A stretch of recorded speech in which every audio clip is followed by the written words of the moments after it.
Good evening, adventurers!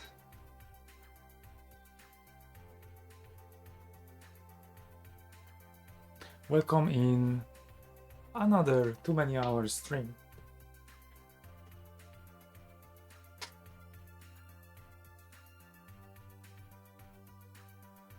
If you don't know what is Too Many Hours stream, I will tell you just briefly that I play games for Commodore 64. This is Too Many Hours because I play these games forever. And the reason I play these games is because they have something special and I really like playing them. And maybe you watched my previous episodes and you know that I have just finished Shadow Spring.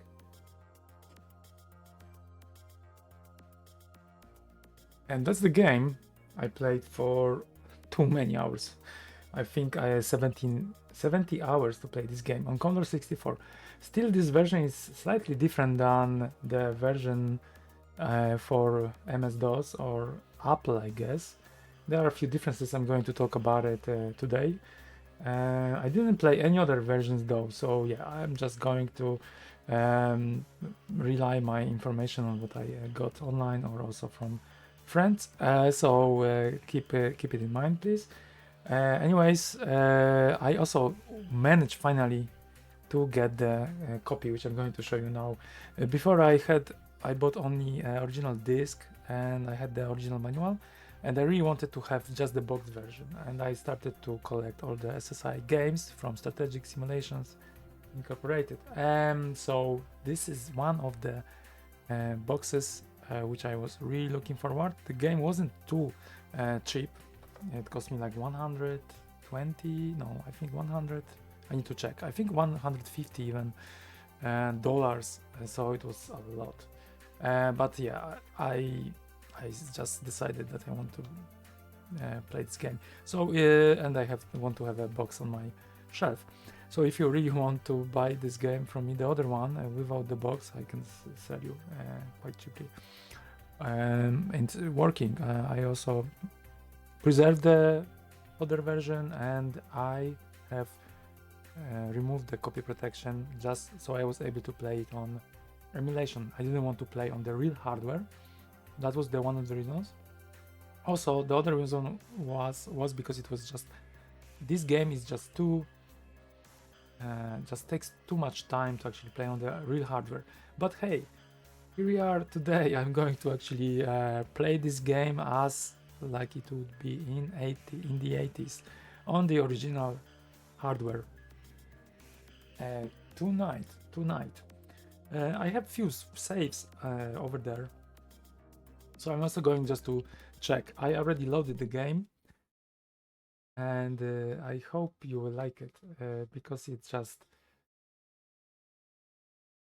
looks really nice.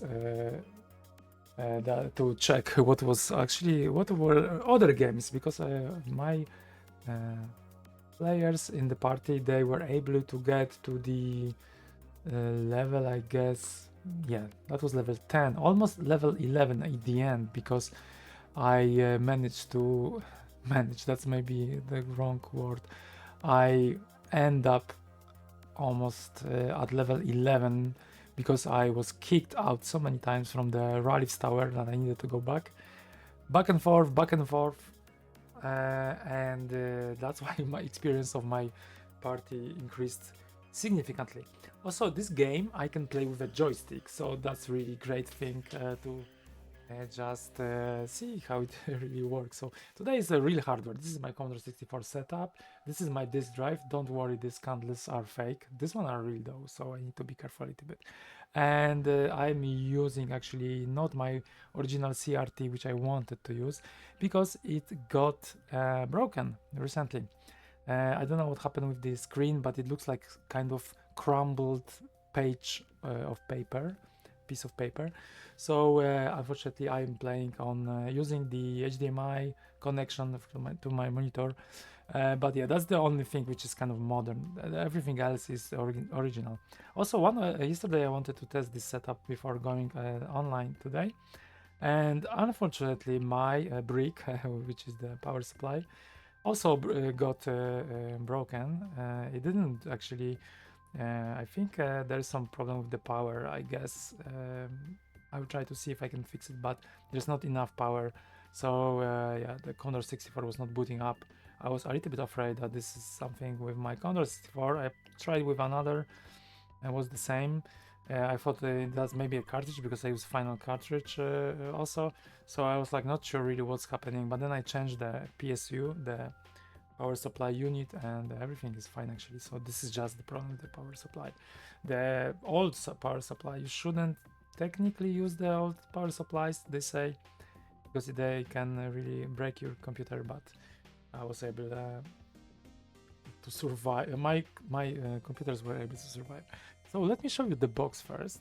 That's the one thing. I have special light here for this occasion because it's just box in a very good shape, and I wanted to show you. I love this graphic actually, visuals. There is Siriadnes here, and then should I do some spoilers today? I guess I will do a few because this is just my final thoughts about the game. I'm going also to play and just talk some random rubbish probably. But yeah, I'm not going maybe to tell everything which I could about this game and how the story unveils. But yeah, let's see that. Let's see how it goes. So this is the box. It's actually quite a good shape, I would say. You can choose 1 to 5 characters from the 5 races that includes dwarves, trolls, elves, and gnomes. Quest for the shard over a vast area of wilderness as we explore tombs, ruins, towns, dungeons, and more. Well, it's vast, but it's okay, and not too big compared to Demon's Meter, the sequel, for example. Gather gold, weapons, and magic items. It's written over there. And then fight a horde of dragons, orcs, zombies. They are not zombies actually. Are they? No, I don't think so. Snakes and other monsters in zoom-in technical combat that reflects the actual terrain or dungeon corridor your party is in. This is a great feature about this game, that the terrain refrains the area you're actually in. There's one bug about it, but not a big one. That's sometimes there's water everywhere, you cannot reach the enemy party, but it's not a big deal, especially if you still can escape in the most of the cases, or just spell some custom spells. So Shardow's Sprig was designed by Craig Roth and David Stark. Playing time 30 to 50 hours. Okay, I didn't see this one before. This is actually funny. Yeah, I wouldn't say 50 is possible. I didn't grind this game, to be honest. But yeah, let's say that maybe I'm not the best RPG player. Art director Luis Susaeko. I don't know how to even write it. Illustrator Joseph Chiodo or Chiodo. Maybe you can see it for yourself. Hopefully. Yeah, that's the part. This is another part. Yeah, it's a really nice box. And then on the other side, this is something I already read many times, but maybe it's good to also check this one. Maybe I will have some ideas about it. So the shard fragment of the Enchant Lifestone, giver of Eternal Spring, has been stolen. For centuries, while the rest of the land lay parched under the blazing sun or frozen by winter storms, the island of Imros enjoyed unending blue skies, verdant hills, and soothing breezes, all thanks to the Shard of Spring. The peace of this blessed isle was shattered when an evil sorceress stole the sacred shard. By threatening its destruction, she exacted a terrible ransom that plunged the populace into abject poverty, hunger, and despair. Now they beg you to embark on a noble quest to regain the shard and lift this unbearable yoke of tyranny. What I'm reading here actually is not what you do in the modern game. So you see, we are already set in 80s, right? This is what you do first. You read everything. And in this case, go through the manual, really, please. Before starting even the first, before booting the game, just read the manual at least once and then read it again, then play a little bit and read it again. It really helps. This multiple character role-playing fantasy game lets you assemble 5 adventurers chosen from human, dwarf, troll, elf, and gnome races.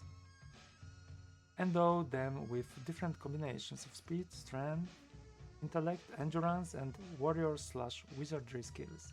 Then guide them wisely as they visit towns and taverns, look for clues, and to buy the weapons, magic items, and armor needed to survive the treacherous wilderness and monster-free dungeons.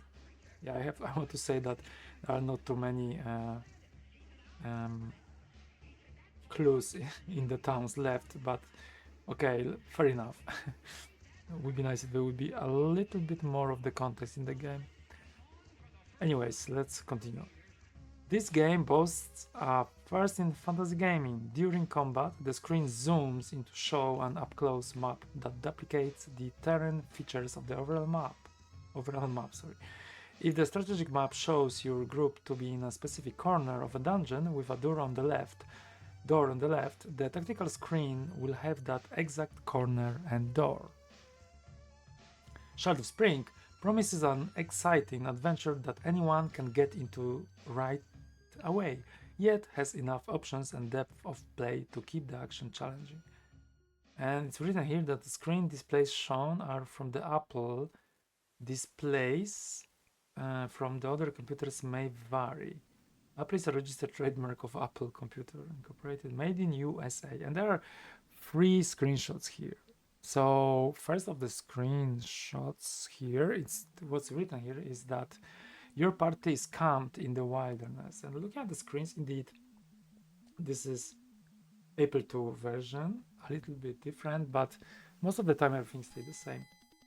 And the second one is the strategic map of a dungeon groups your 5 characters as an icon. And in this description, actually, on this photo, there are actually 2 characters only, but it says that there are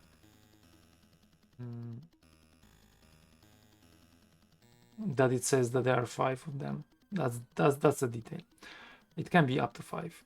This tactical map zooms in to show all 5 as they confront 2 dungeon guards at a corridor intersection. These dungeon guards are actually wizards, I think. Or maybe no. This is actually indeed the fighters. Yeah, you can see it, of course, but you have to believe me. Of course, this box and everything you can find also online if you're interested. But anyway, I'm opening the box already, and everything which is in the box I already shown. So I will just go briefly to it. So there is an original disc, Shadow Spring. This one contains both sides of data.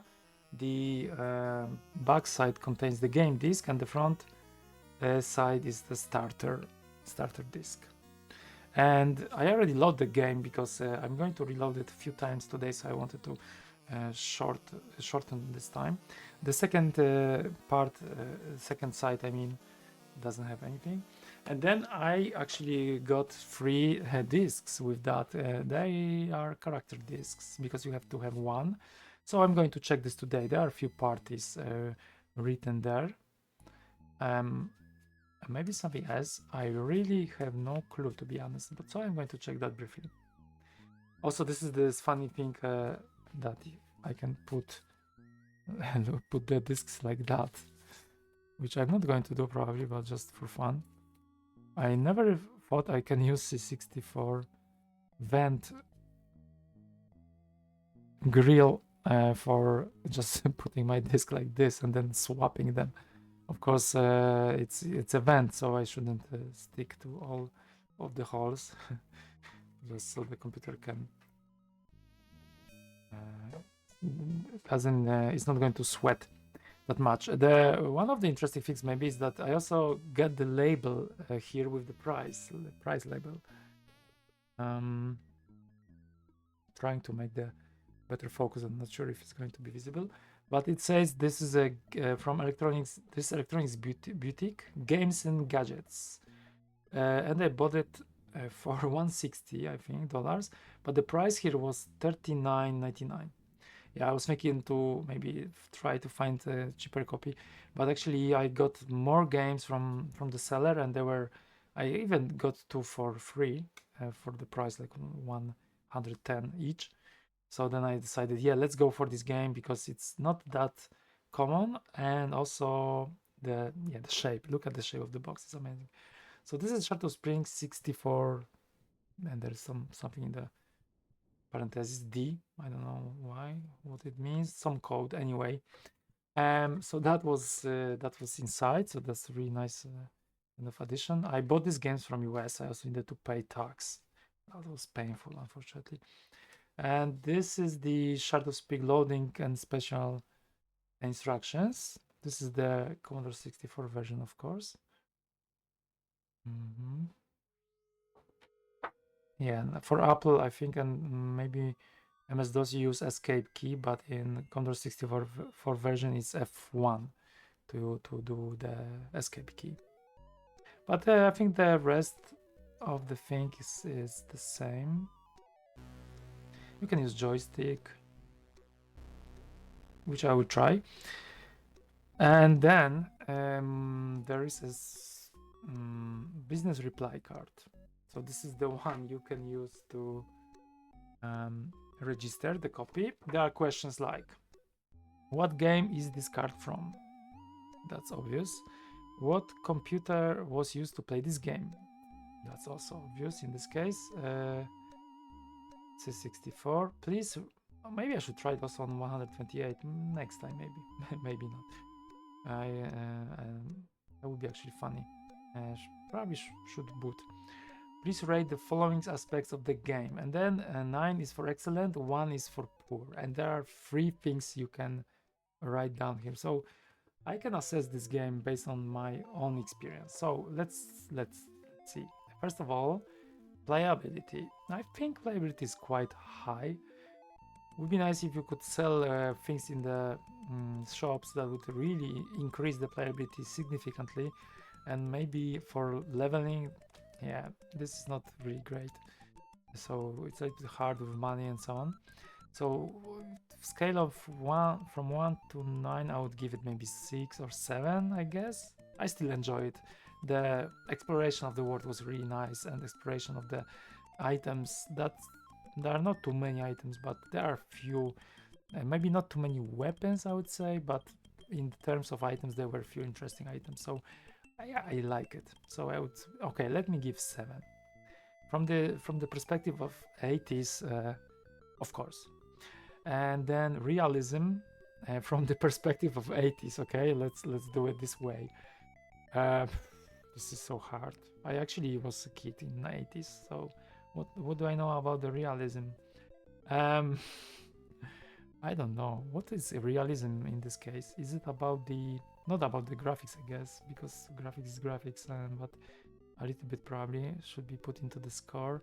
But maybe mostly it's all about the how this reflects their world, like you have to eat, or I don't know, you have to sleep. Really don't know. I would really doubt if this score would make any sense without a context, or really explaining what the one who puts the score has in mind. I would say for realism, let's say 5, because I don't know which way to go. And excitement, from 1 to 9. Okay, I enjoyed this game. I could enjoy it more with few details. So 7, it's my first thought, but maybe I will put it into 8 because I really like it. It was a really easy game, kind of. I mean, easy to get and grasp the idea around, and could be done better, but the excitement was there. I was really happy with every discovery, so could be better. Let's put then strong 7, pure 8. I don't know, maybe 8. Let's say that 8 is fine. But then, of course, there could be a better game than this, and then it would be perfect like 9. So maybe I should keep 7. Let's score for 7. Okay, I convinced myself. 7. So the next question, number 4, is: have you ever played a board war game before? Board game. I think I played, so I would put yes. And then don't remember exactly. I also created my own war game once. Now I only remember. I forgot about it completely. There were like some ships and stuff. Yeah, that was a war game. And then you had like action points, I think, and movement points, or maybe it was intertwined. Anyways, I played few games, I guess. I just don't remember now which ones. Please comment on this game. Include games you would like to see in the future. Okay, so this will everything in this episode and previous part number 25. That was the last one. I would just try to probably put in these 3 lines which I have available here. So well, I don't know. It's going to be hard. I would like to say, would be nice if selling weapons were possible, more clues, but the excitement of playing the game was high. For the exploration part, the dungeons were nicely designed. Yeah, that would be my comment, I guess. Please do more of this, with some improvements, of course, and maybe better balance for money, just so I can buy more. Did I fit in 3 lines? Hopefully. Then how many other SSI games do you own? That's a question. Let me go back to you. Of course, I have to also put it in the perspective of 86, so maybe that's not a good reason actually to count them, but I think I have like 10 now. Let me see.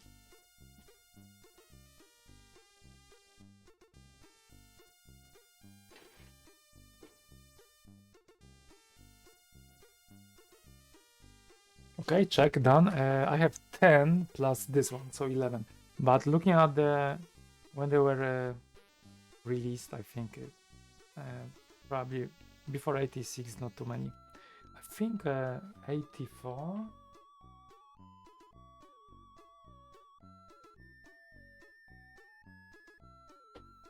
Questron and Fantasy. I think a few of them. So probably I could have like 3 of them or 2.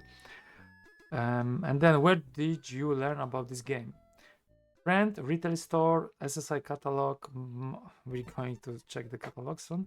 Magazine ad, magazine review, order. So I would say started from a friend, because I just have seen one of the videos of Demon's Winter, and then this is how I soaked into too many hours series. So I would say that would be my answer. But back then I don't know how this was distributed. Like probably in magazines you could see these games most of the time. Where did you purchase this game? Okay, so I cannot answer this, of course. Name and address of a store where you would like to see SSI products sold. I would love to go to the shop and just pick it from the shelf. And then the last question: if you wish to be placed on our mailing list and have never completed this section before, please write your name, address, and telephone number below. So that's a very nice registration card. And now the manual. I was showing this manual many times. I was actually using it also as my reference. It's short. It contains how many? 13 pages. And it's a nice color, a green color manual.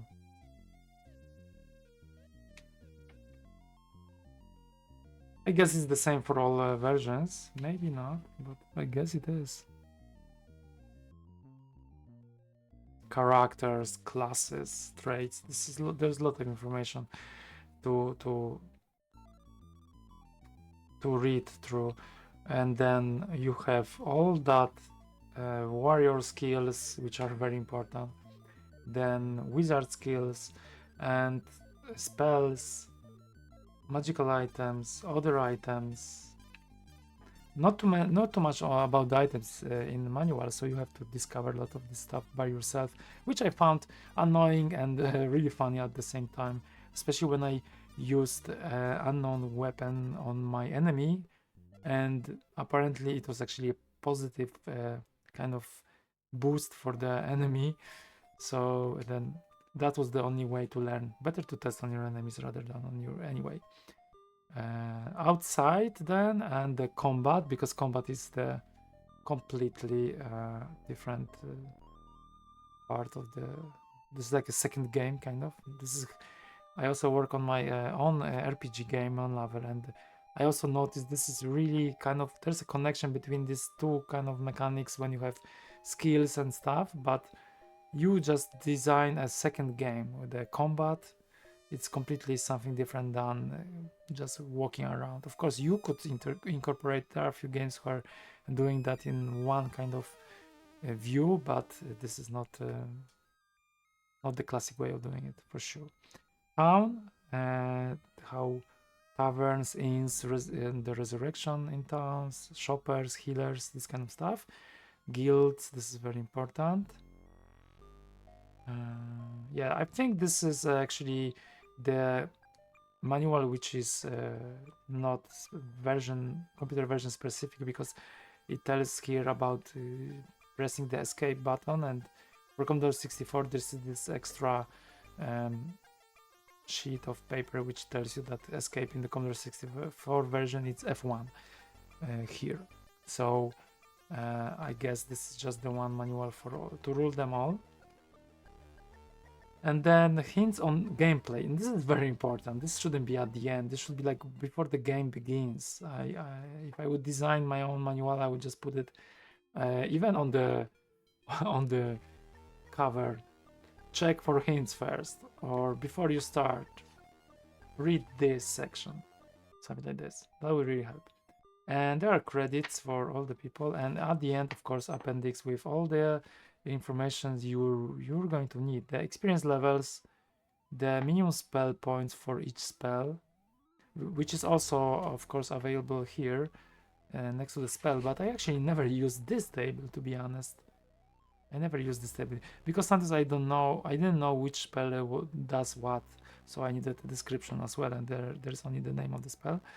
The nice thing in the Commodore 64 version is that you don't have to write down the spells when you don't have to type them, I mean,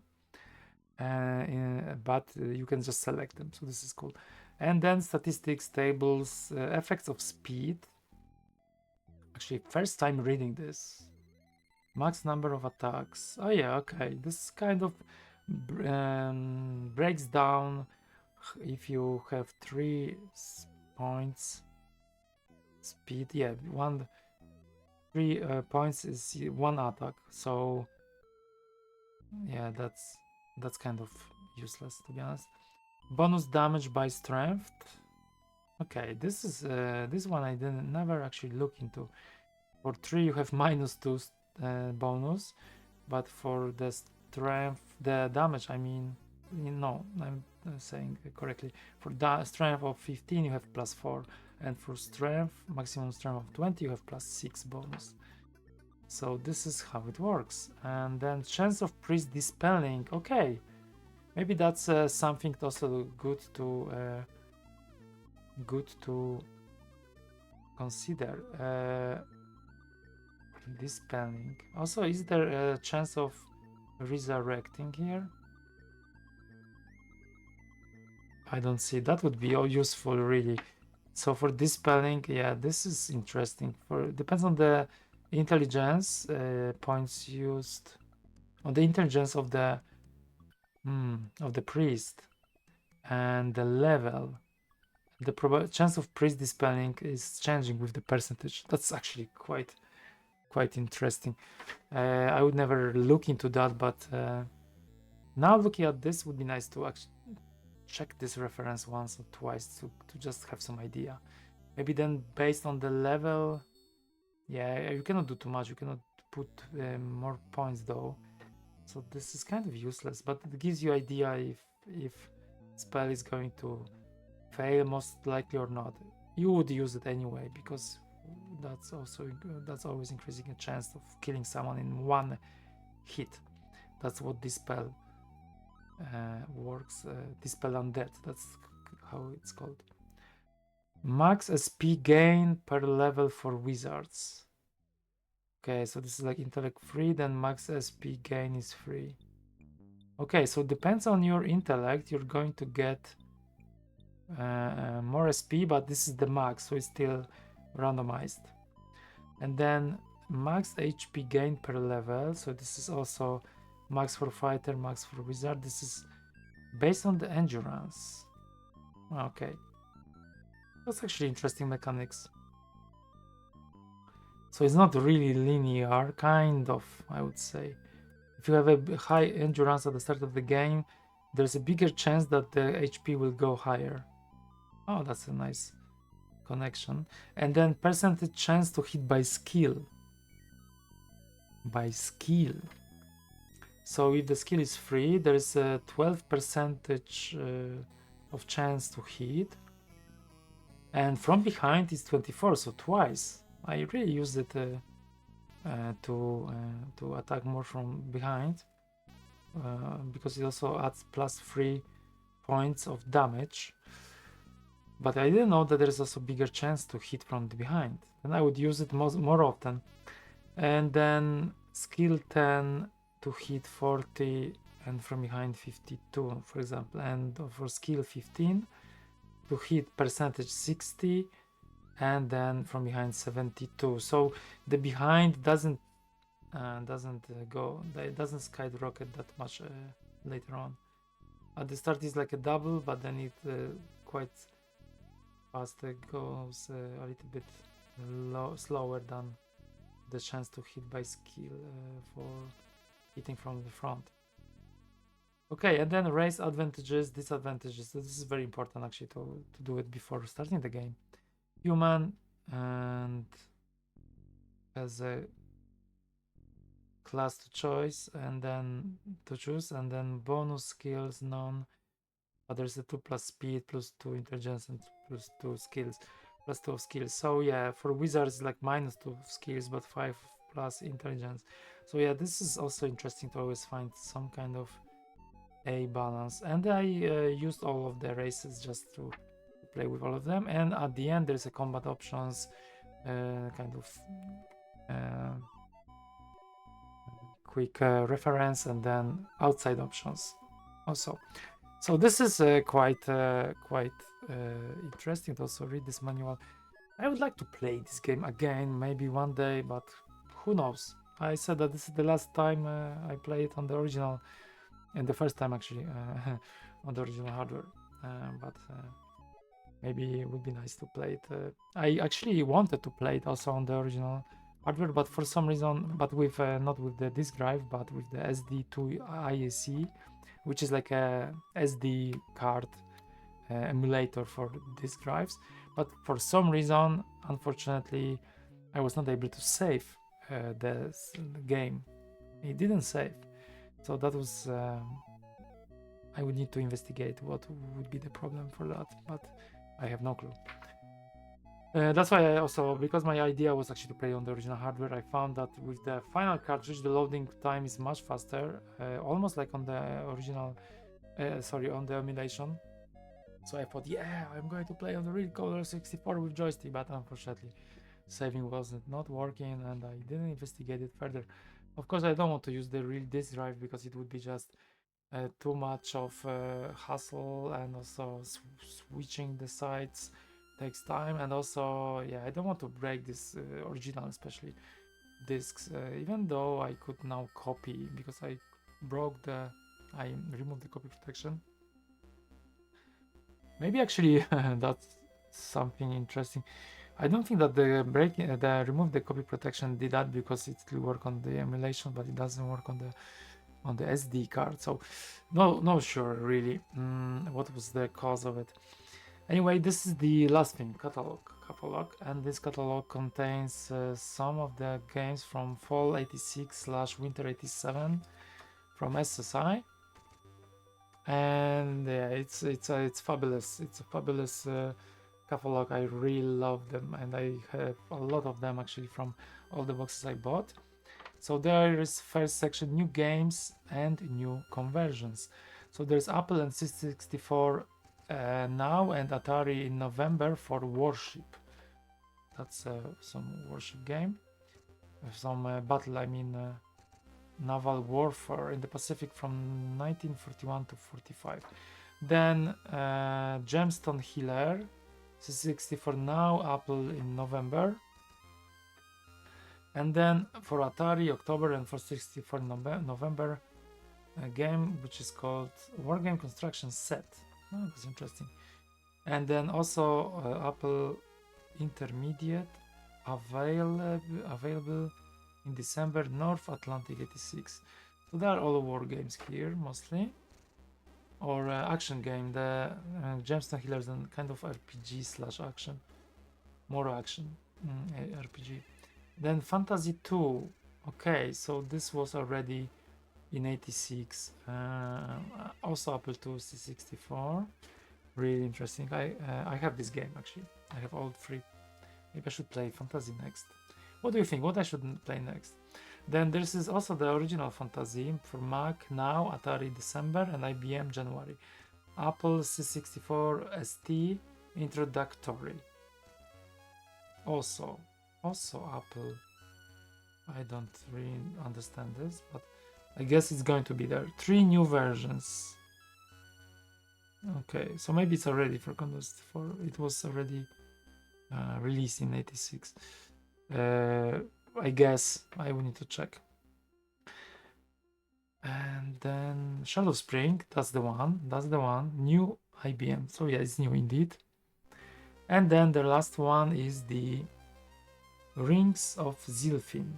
I think this is also action RPG kind of. So this is the first page. Then we have SSI Classics.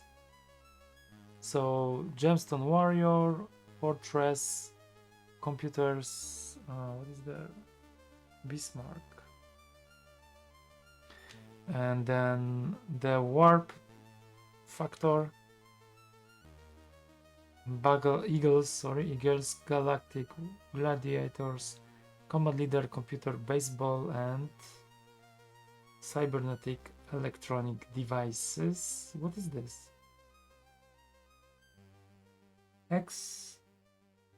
Cytron Masters. That's the name of the game. We've tagged every one of our games as advanced, intermediate, or introductory. Okay, so this is the tag. Introductory is the tag for how this game is hard and how much you have to know. So Shadow Spring is introductory, and also the same with the fantasies, both parts.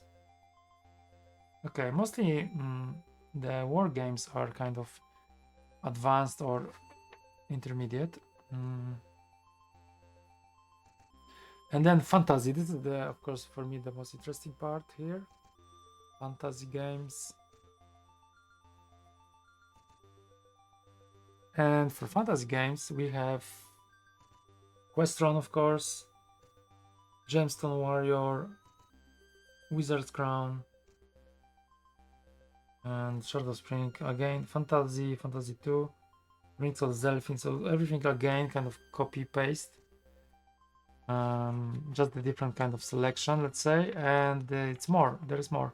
Gemstone Healer, Apple and Atari 64 for the Cosmic Balance, Road War 2000.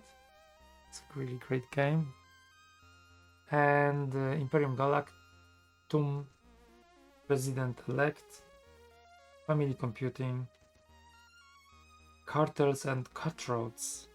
Wow. Big business for 6 players. That's interesting. And the war games. I'm going to skip them because they are not really something I'm really interested for now. Maybe in future. It'd be nice to play some war games though. Many war games. And then more war games. Actually, this is SSI is more about the war games, as far as I see from this catalog. I never played these games.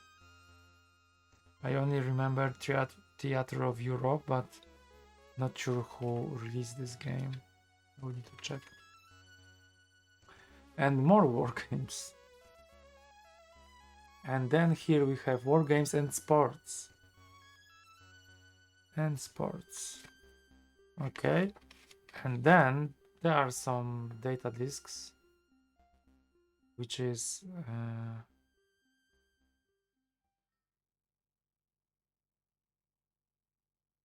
there are some toolkits, scenarios.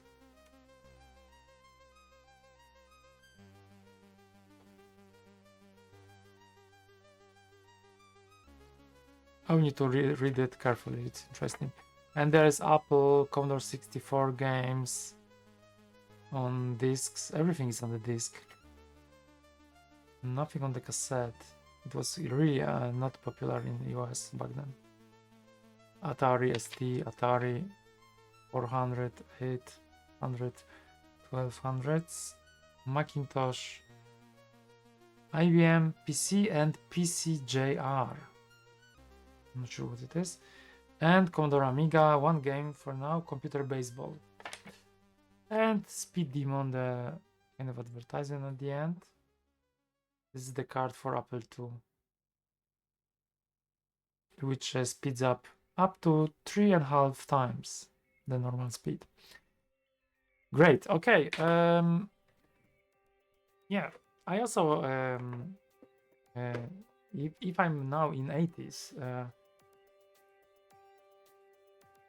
Okay. So hi, Steve Duncan. Am I not ever going to stream war games? I know that someone will catch it. No, I will for sure. It's just, what should I play? I remember playing Theater of Europe, as I said, and I kind of like it, but at some point there was always this nuclear bomb which just destroyed all of my cities, and that was over. I never know how to play this. I played something, how is it called? Battle Isle? Something like that, like a hexagonal moving. You were moving like hexagonal. Also, I played Warlords, and I love this one, but it's set in medieval time. I think the game I want to play needs to be just, there must be horses as the most advanced kind of type of transport. Horses, nothing more. So then I can play these games like Civilization. I love Civilization, but when the tanks are entering, it's a little bit, yeah, it loses this kind of spirit. That's why maybe I like Colonization more for a few aspects, but it gets a little bit boring at some point. Anyways, nice to see you. So greetings to you.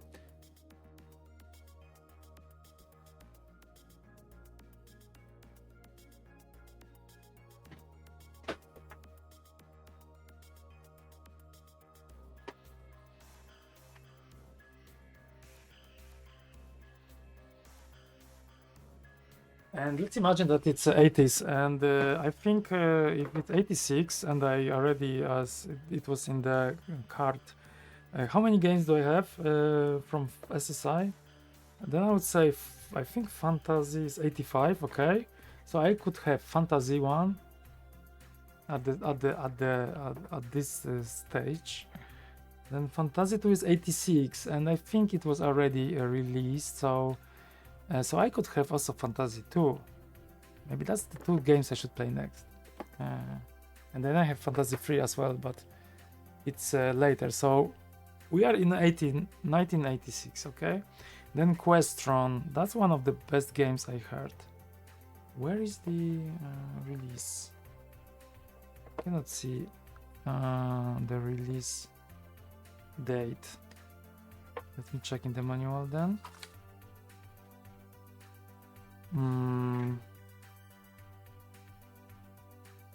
84, okay. indeed. Question. Then I would have 3 games. Fantasy is picnic compared to Shadow Spring. I want to play Fantasy. I want to play Shadow Spring. I want to play Shadow Spring for MS-DOS now. I feel like it's a challenge. Maybe I should play it. Maybe I should play it, really. I know it's going to be hard, I know, but part of me wants to play it.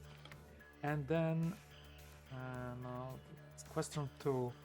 When it was released? 88. Okay, so question 2 didn't exist at the time. So no, I wouldn't have question. So only question, Fantasy and Fantasy 2. So there will be 3 games I would put into the Shadow Spring. What was it called? Business card. In this survey. Like, how many SSI games in this one? How many SSI games you have? From SSI. Of course, if I have all of them.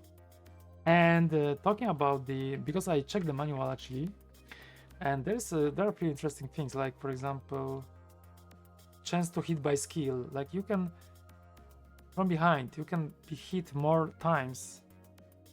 Like someone, you have bigger chance. And I remember I was missing hit so many times. Only if I could always go behind someone, maybe I could have more chances. So I think this kind of tables I found at the end, they are not going to really help, I guess, with the Shadow Spring, but hopefully maybe you can find some inspiration by reading this last, I wanted to say, pages of the manual of Shadow Spring. Good luck with the game. I don't know how much the MS-DOS can be harder than the version for Commodore 64. The box says, because I found it only today, playing time 30 to 50 hours. 30 to 50 hours. I wonder for how long do you play your version? If it's more than 50 hours, then yeah, I would still try to find someone from SSI and correct them.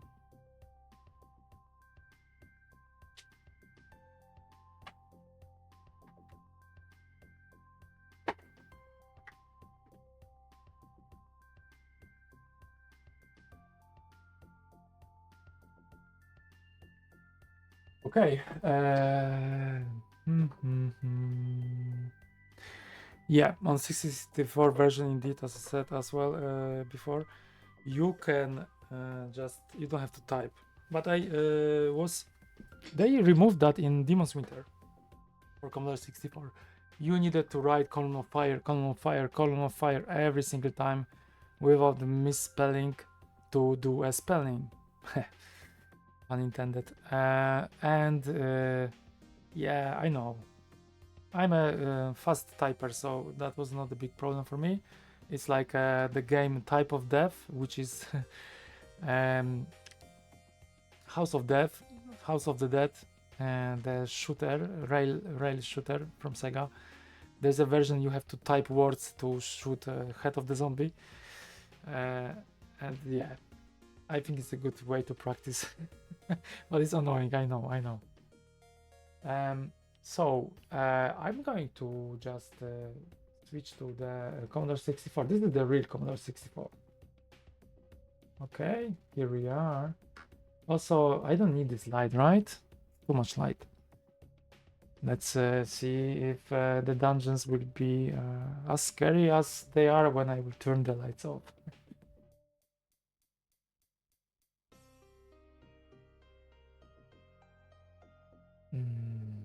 Resurrection, that's the hard name. I agree. For that, I would probably have a lot of problems. Okay, so I loaded the game already. It's unfortunately the same version as I have. I mean, unfortunately, because I wanted really to see other versions, what do they have, maybe compare. I also thought maybe I could see, because I read that it's written in QBasic or something. I don't know about this version for Commodore 64 by Keith Brors.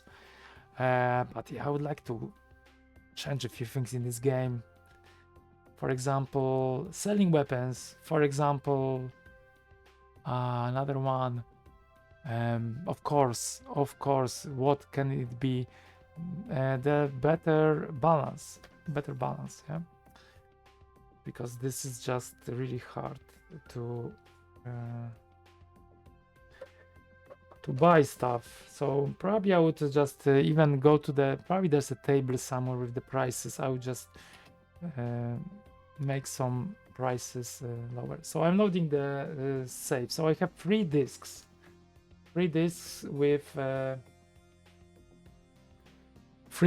with some, probably some game data. I'm going just to go one after another and see what the previous owner of this game left. So insert character disk. There is also, I see it might be on both sides. So I'm not sure how many parties are there.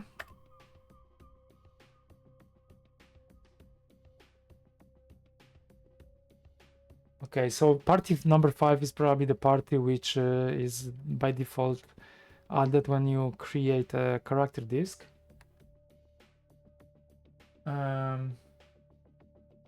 So you save, yes, indeed, you need to have a separate disk. And with this disk, it's created automatically for you. So it needs to be one side of the disk empty. Okay, loading party number 1.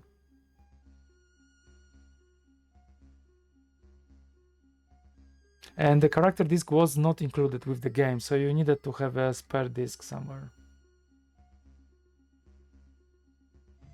Okay. Yeah, it loads slowly. That's why I use emulation. Now I have to switch.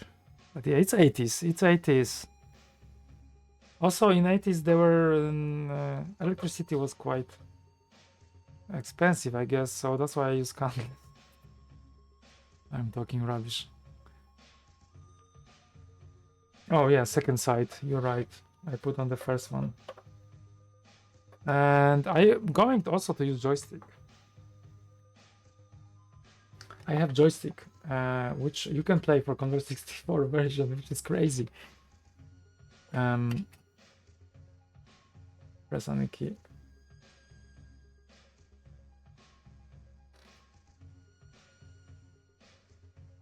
How long it takes? I will measure how long it takes to load between camp and so on. I did it once when I tested the version on SD card, which you can emulate on Commodore 64.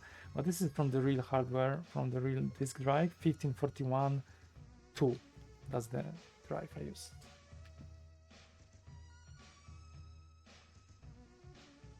So I have my watch. I will next time I load something, I will see what is the time of each side. So each time, which is going to be now, because I forgot that even if you go to the camp, you have to load this part of the game, and that's a really bad design. So let me go to the camp directly, and let's see the party which is here. So start. Okay, time goes up.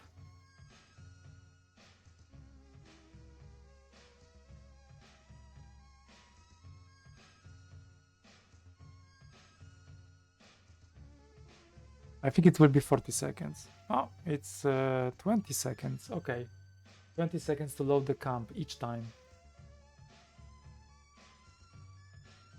Okay.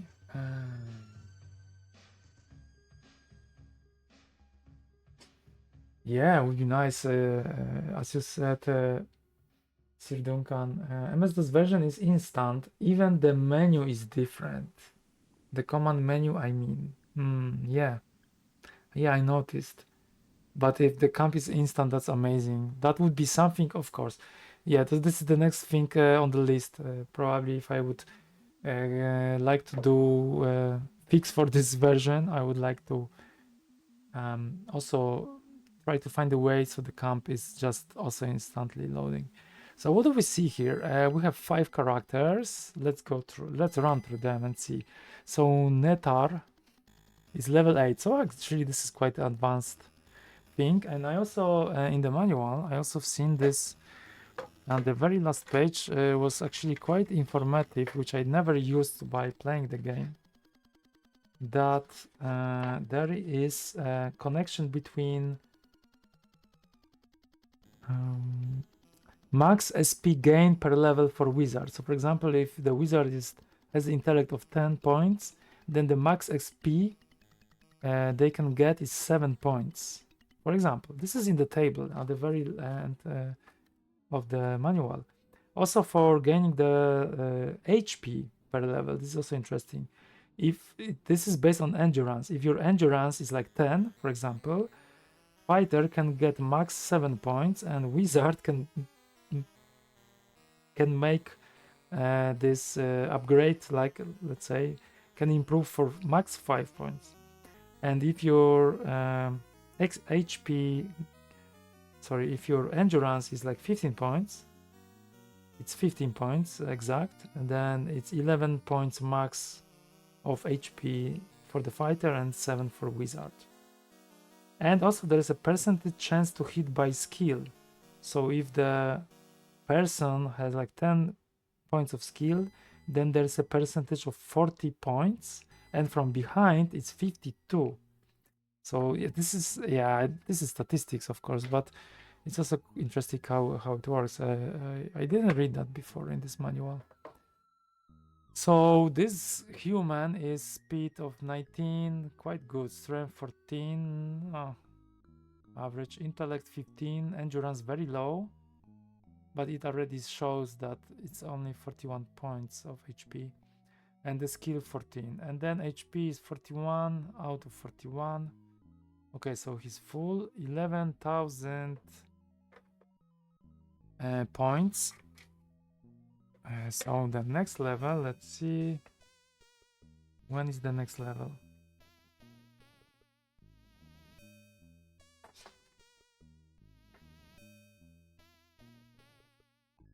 Very soon, very soon.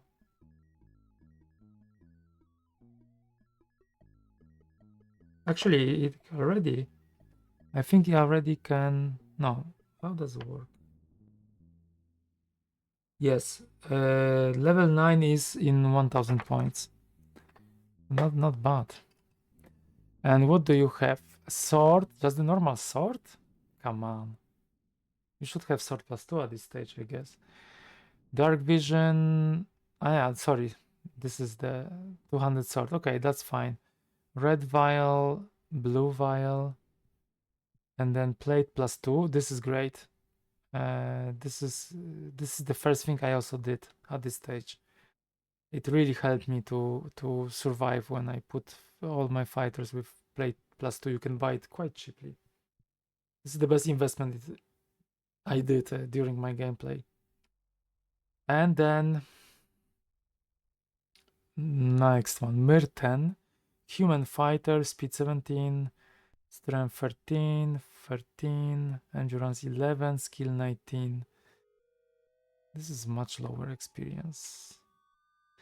Sword, karate, tactics, hunting, persuasiveness, blue vial, huge sword. This is all stuff which you see here in the red is not identified. I wonder why this person didn't do it. Because like huge sword would be nice to know what it is, but I guess it's just the 200 sword. Wizen. Speed 12, 15. So this is a wizard already. Okay, 40, 52 SP. So we have the first wizard here with intellect of 15. And this one has weapon lore. So I already can identify weapons for others. I can try this. And then 4 is Valte, it's dwarf. Speed 8, yeah, it's very slow, of course.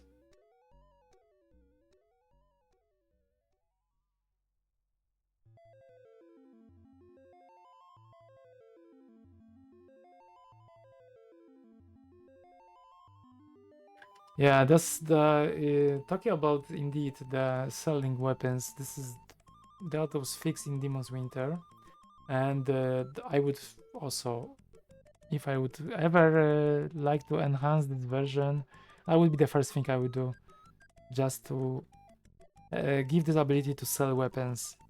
Also, in Demon's Winter, there was a nice thing that sometimes you also there was like a merchant just passing by, and you were able to just buy some stuff from him. Sometimes they were like very interesting weapons.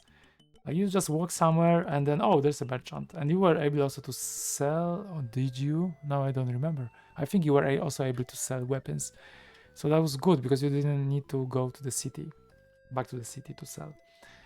So this is dwarf fighter. Okay, skills: sword, axe, dark vision, berserking, hunting. And items: red vial, lanterns, 200 swords, shield, drink. Okay, cool. Someone already played with items. Gars, gnome, wizard. So we have two wizards, Vizen and Gars. Who was the... This is Gars. Who was the Valte? It was fighter, okay. And what do you have? Item lore, potion lore. Okay, so items, king's head, okay. So there was royal seal, indeed. There are a few extra things. Okay, and now I'm just wondering about this.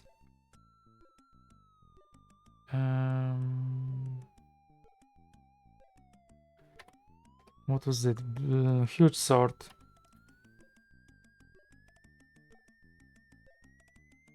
I cannot give the equip. Yeah, I cannot. Okay, that's stupid. I will disequip because I want to give this to... I want to give this to wizard. This huge sword. To, was it Wizen, I guess? And then identify Wizen, this huge sword. It's sword +1, okay. I think it's good to know this. Why this person didn't identify it is beyond my mind. Maybe that was a new thing. Just got, but... Okay, and equip again, back B and plate G. Okay. So let's... oh yeah, I forgot to do a counter, but I think it will be 20 seconds. It's actually shorter. It was like 10 seconds to go back. For dark vision, no, this is not about enemies.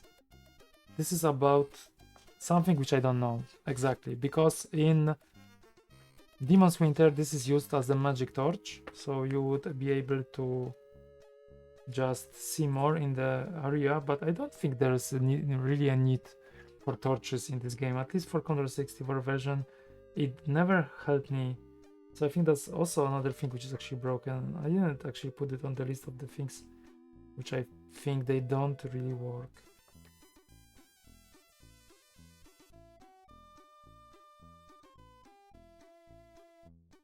I'm just checking dark vision, what it's written in the manual.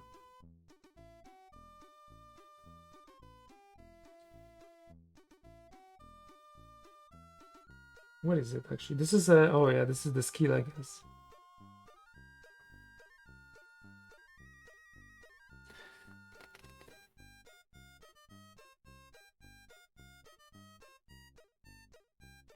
I cannot find it, to be honest, right now. There is a magic torch, but this is in the rooms. One of the rooms has this ability. Where was this dark vision actually? Indeed, that's the skill, I think. Weapon lore, spirit runes, ice runes, everything, but not what I'm looking for. Hunting, berserking, tactics. Oh yeah, there is. Dark vision, 2 points. This allows the party to see a greater distance than their light source normally would allow while traveling through dungeons. The party sees with a torch and even in total darkness. But I don't really think this works in this game. I think this is broken. Okay, now let me try to use the joystick. So I have to, that's the funny thing. I have to click on a click. I have to select joy, and then I'm in this joy mode. And then to get out of the joystick mode, I have to press F1. So then yeah, okay, I go like this. And there's already some fight. So I didn't even walk too much. You are within a winding cave passage shrouded in sulphurous mist. The cave walls are damp with moisture and the echoing sounds of mysterious chanting swirl in and out with the mist. Okay, I think I can still walk. So actually you don't turn left or right as normally with keyboard. When you press joystick left, you just walk left. So I don't know how it's going to work in the combat, because in the combat you want to sometimes rotate.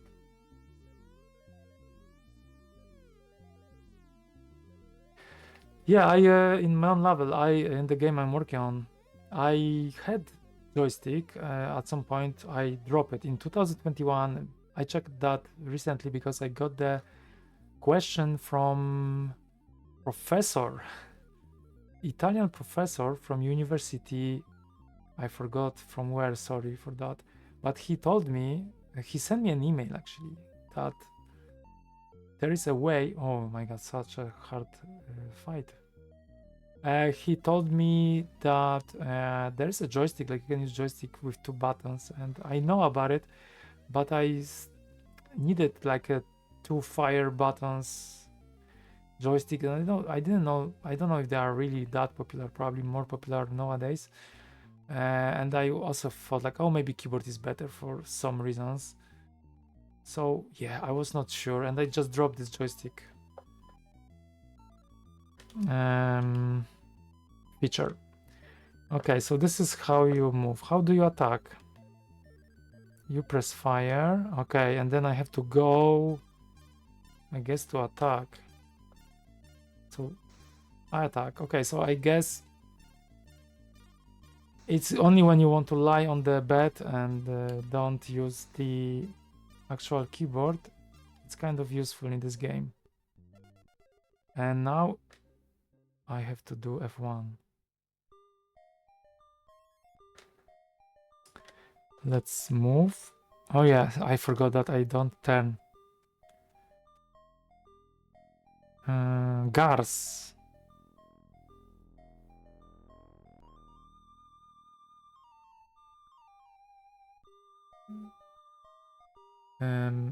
I'm just reading what's on the chat. The great problem with emulation on MS-DOS is the message speed. I'm always changing the cycles of the emulator. Oh, that's hard. I guess this is really hard because you sometimes don't know what's happening, and then you can be put into the situation that you just missed something very important.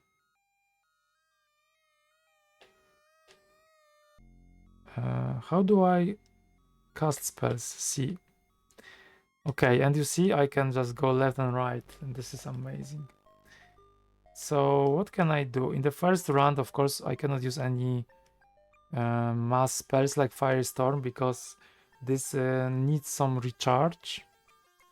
But what I can do...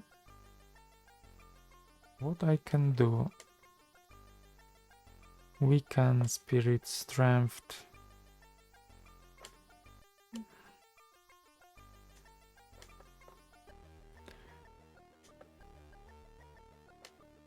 Lame Shield. Actually, I don't know what to do. I don't need anything from that list.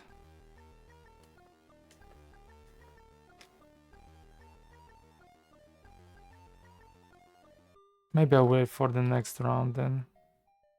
So I'll just move a little bit away. This is always good to do.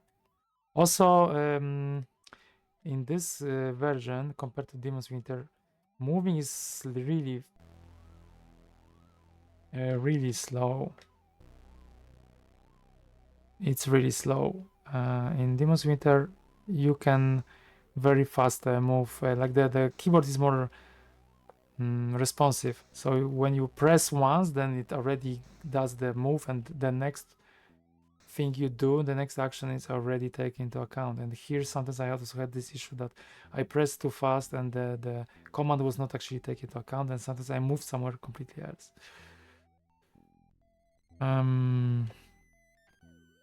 Okay. Oh, this is also nice because I can go like this. Okay. I really don't have anything special for this first turn. So let's finish like this.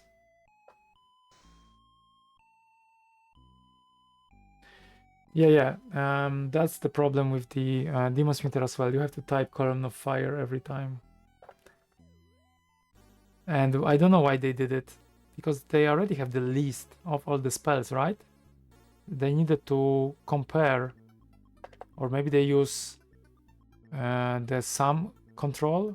They can see that C is like 3, A is A, and then can do like math to add numbers together. And if there are not two spells which have the same sum of characters, let's say, of the value of the character, then they can say, okay, someone used the spell 67, that's the sum. This is the only way I see it. But otherwise, if they compare the name column of fire with what you typed, then that's not a purpose to really not provide the list. It would be just easier, even from programming perspective, because then you don't need a parser really. Okay, I should fight against the wizard, of course, first. And they're going to do something nasty, for sure. Attack.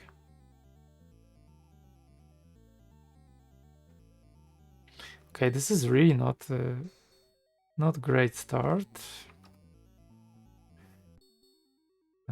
Joy. Yeah, I don't know if I would play with joystick. It's slower, but it's fun. Because every time I have to go to, like now I'm in the attack, for example. I have to click, have to choose joystick, move, then fire, and then go to A, attack. It's kind of okay. And I still have to press F1 on keyboard to move to another character. Okay, Garth is stilled. Nice. Oh, I also forgot this is the second turn, right? I wanted to use mass spell, but I cannot anyway because my players are too close. But that's fine. No, I want to cast Freedom. The Still Air. It's freedom, I guess. You don't have freedom. Okay. Chill, slow, freeze, ice shield, hailstorm, chill, slow. You don't have anything actually. Okay, let's try freeze 4. Okay, points. This is nice because I don't have to type points. I can do 8 points. The minimum is 9. Okay, let's keep. Tempest. Okay, this is almost kamikaze.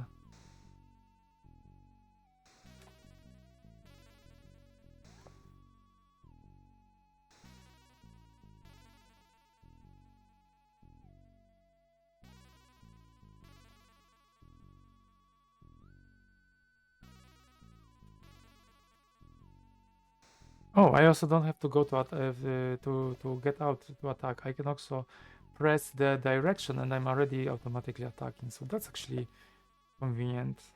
That one I like. No, it's actually not that bad with the joystick. Go up and attack left. Oh, okay. Now I have to press joystick. Okay, they're almost done.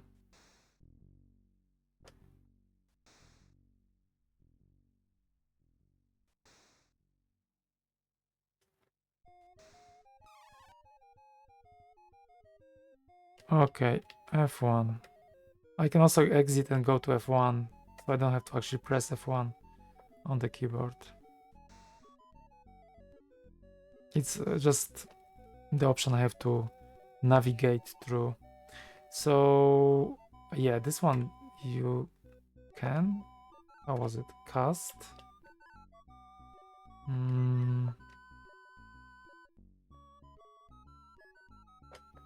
No, you don't have this spell. Okay.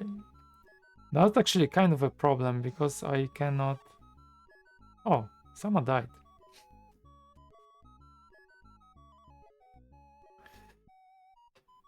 I'm talking, not playing really, so it's not the best performance. But I have a problem to solve. And I cannot continue actually because the one of my wizards, which actually can do something, it's still cannot move. And there's no potion to fix it. So even if I would like to use resurrection, I can use only resurrection, but I cannot really unbind this other character.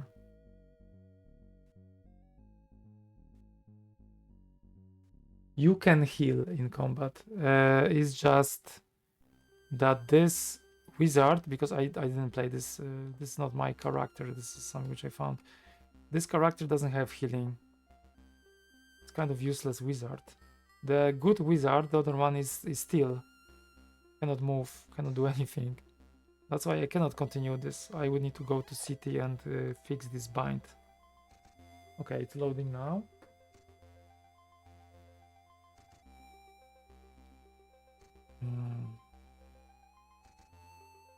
Okay, the monsters are dead. You have won. Experience 188, 187. I mean, gold 266. Red vial, let's take it. Suit armor, let's take it. And now let's check the time.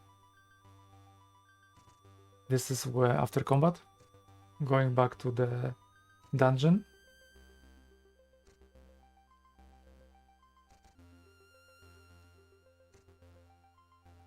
I think it's 20 seconds. Maybe more.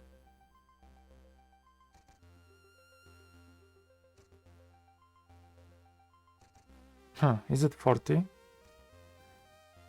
Okay, it's kind of 20, 29 seconds. So yeah, every time. I don't remember where I am, but I cannot do anything, right? Really. I think I have to go back to the city in this case. Otherwise, I cannot unbind this wizard.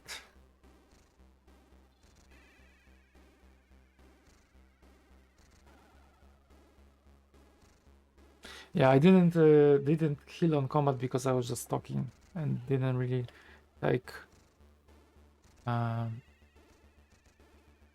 didn't really look that Valte is going to die soon. My fault. Sleep, cast spell. What I want. Use an item. A red vial, blue. Blue vial, this is HP. I can use it on Netar, for example. 6.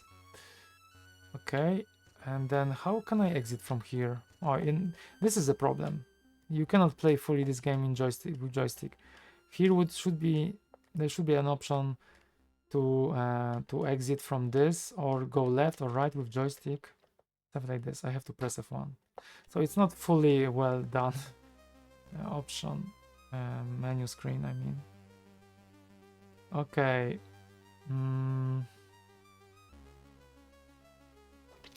Yeah, the problem is that crystal light. There's only crystal light. This is all this wizard can do in the when it's not in the combat.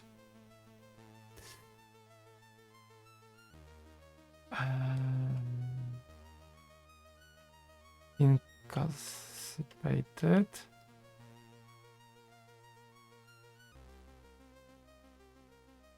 So I even cannot resurrect. Okay, how to exit? I cannot exit. I have to go like this. Yeah, that's all. Use an item. I don't have items like that, right? There is this PSN antidote, the poison antidote, and this one in this version, at least in version 1.2, maybe that was working in the previous versions. I don't know. I would love to know that. But in this version 1.2, this antidote will be never used. Never. There's no reason for that. Gars. Oh yeah, Gars is anticipated. That was the one. What else do we have? Wild Vial, I think it's a speed. Play torch, yeah, okay. So yeah, indeed, in this case, I have to just go back to the city. Let's see where I am. I will try to exit.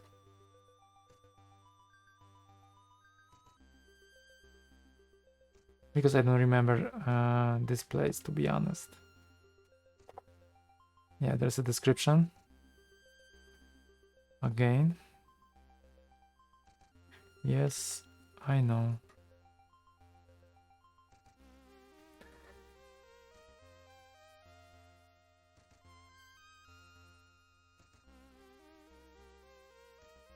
Oh yeah, I know where I am. That's Merquasit. Merquasit is here. Of course. I was just going towards the Radif tower.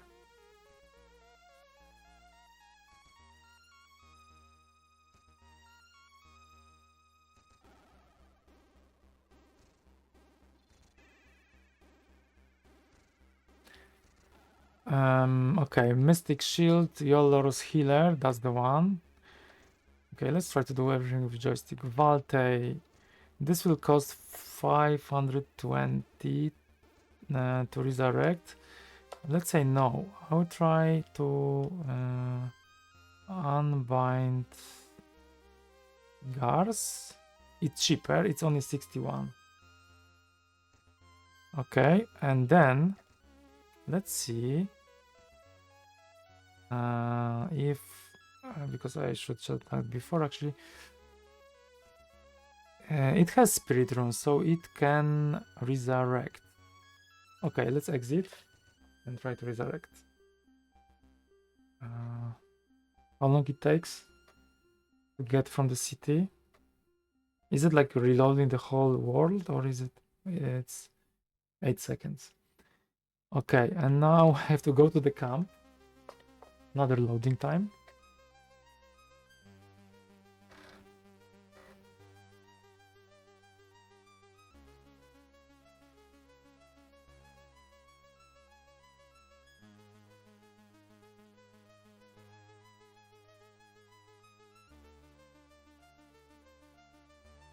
Okay, and now let's try to cast the spell.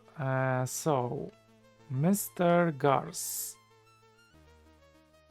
Heal, transference, resurrect. And I will go with 35, which is kind of... I'm lucky with this number, but not always.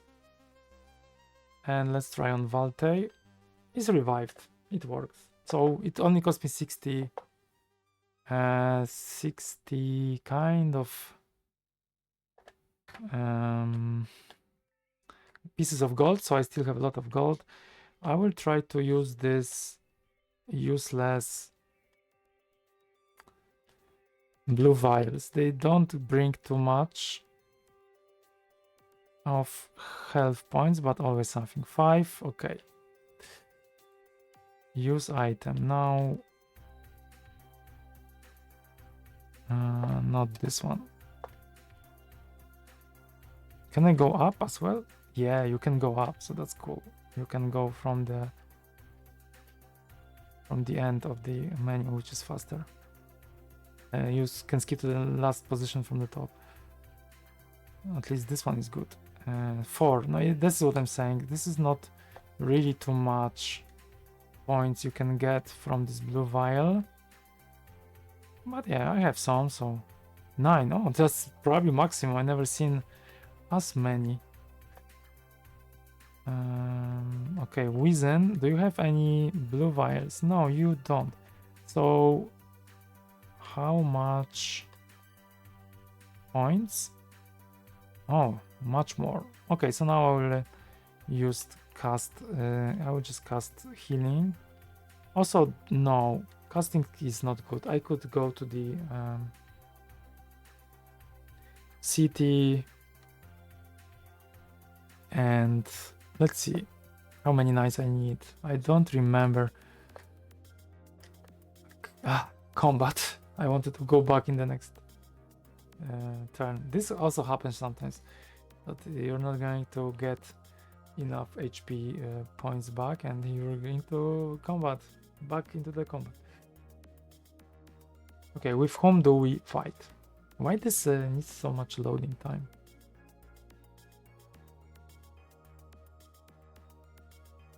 I don't think this game is done efficiently, to be honest.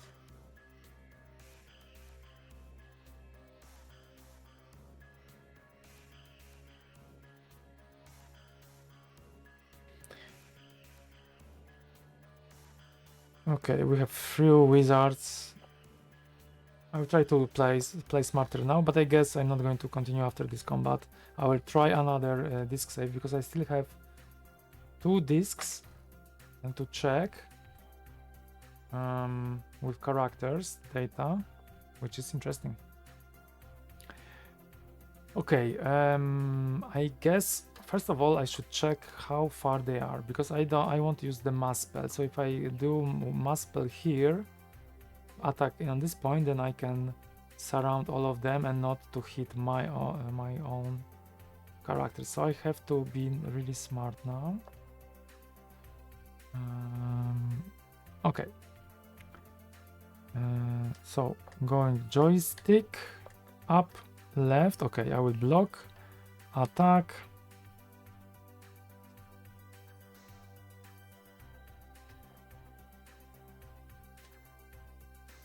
Okay, one less. Enjoy up here, here, here. I should. It's better to get as close to them as possible, to touch them even. But of course I cannot do it because then I don't have enough action points to actually move that close. So I will just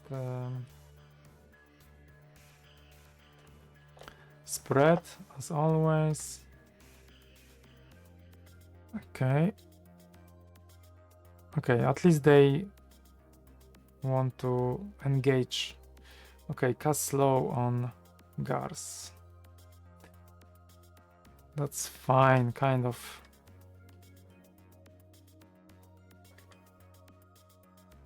Yeah, they are very slow. Okay, round 2. So, I will attack this one on the bottom, on the south. Okay, it's dead. And 7. I could kill them with my bare hands, but I will use some spells because it's always fun. Maybe let's move one step, but all of that. So this guy, I don't remember. Is it Gars? Yeah, Gars has the better kind of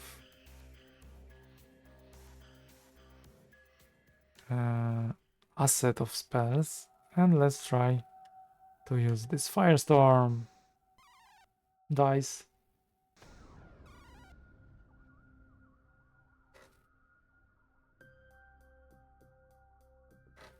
Reading the comment from you, Sir Duncan. In your case, saving a lot could be tedious. And thing like this is like I always think the game could be a little boring sometimes. Yeah, definitely. That's true. But in the last section of dungeons, I think it's good to save. Also, I noticed that you can reload as many times you want and you will get almost the same kind of enemies. So this is not really random every time. This is kind of interesting part I found about Commodore 64 version. And that was when I wanted to put myself in some situation with wizards, because I wanted to use dead unspell dead, I mean, to cast the spell.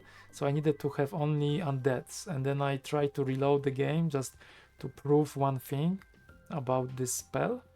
And every time I got the same, almost the same range of opponents. So it looks like the randomization is not really happening when you trigger into the combat, but there's some different mechanism. Okay, so that's kind of one of the situation. I save a lot of money just by using the resurrection. It worked, so that's good. Now I'm going to reset the Commodore 64 and check other disks. What do they have? Of course, I see also that there is a other side of the disk. So let's see how the structure looks like of the save disk, of the character disk. So that's the name, that's the party names, and then there is party 5, so I guess it contains the list of all separate characters. Party 1 is here, and then there are few characters. I think this Airleaf, Q0, Red Wind for sure. This is something which you get with the game. This is automatically the part number 5. Also Holm and Airleaf. 1, 2, 3, 4. I don't remember the last one. And then I got Gars, Valte, Wizen, Merten, and Nedar. So they are these guys are from party number 5. And so this is number 1, I mean 111. And for party 5 it's Redwind, Q0, Airleaf, Holm, and I guess Core. I don't know, core game sounds like current game. Maybe there are 4 characters. I don't know what the core game is. It's not a character because it doesn't have the C extension. So maybe there are 4 characters actually in the party number 5. I also was thinking how cool would be or uncool to play this game with different setup, like with 3 wizards, for example. Yeah, that's a slight adjustment. Probably it would be more painful. But with 1 wizard, I don't see it really working. Maybe that's a challenge as well. Okay, so that was on this side of the disk. Let's see what is on the opposite side.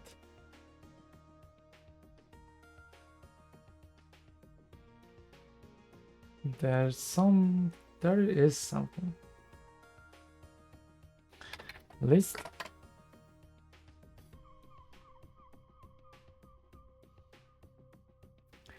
This looks like a side B. Is it? Material map? Yes, I don't know. Looks like dungeon map. Copy, scroll. There are scrolls. That's interesting.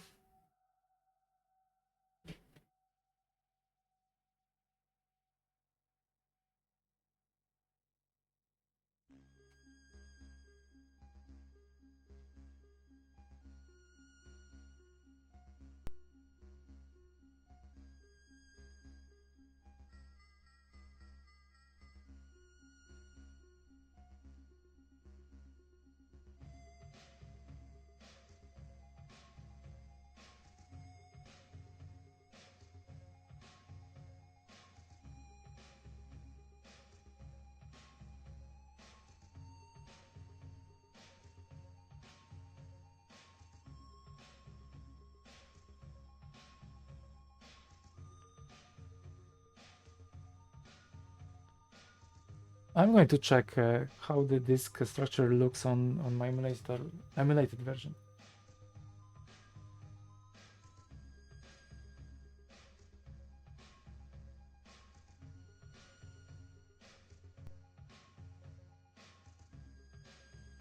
So this is the list on my emulator.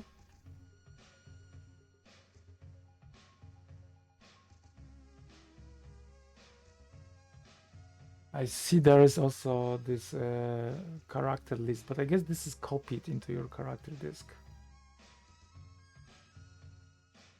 Zero, Airlift, Redwind. Okay, Gatekeeper, Eldrin, Blackford. So there are texts, I guess. Forest map, forest map, Gatekeeper, combat, font, camp and monster. And looking at what I see here, this is a different game. Scrolls, is it? Or maybe that's the side A of the disc? I don't know.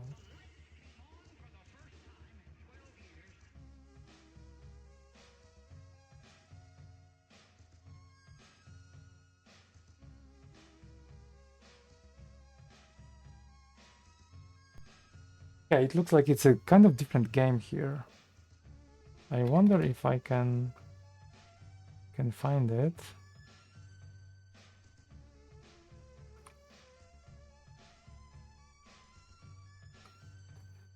Not sure. That's interesting. Okay, so that's on this disk. So there are no more characters. Let's check the second disk. That's the second disk.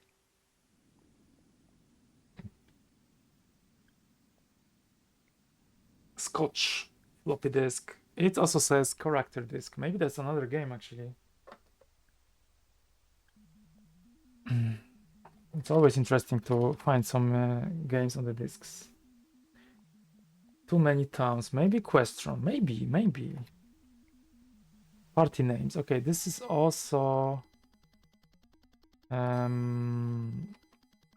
this is also a party, but I guess it's the same party. I will probably give it a go, but it looks like the same names, maybe on a different stage. Okay, fair enough. Yeah, the only problem is that on the other disc I didn't see the boot, but maybe there is a boot for the game, but I didn't see anything which would look like a bootable. It will look more like a disc B, like a dungeon disc. Okay, this one actually I didn't check, but this one has only one side. Once it's one-sided because it's only the protection is here, but this one it's not even removed, so it was never written. So that was the second disk. I will try to load it briefly, and this one also has one side only.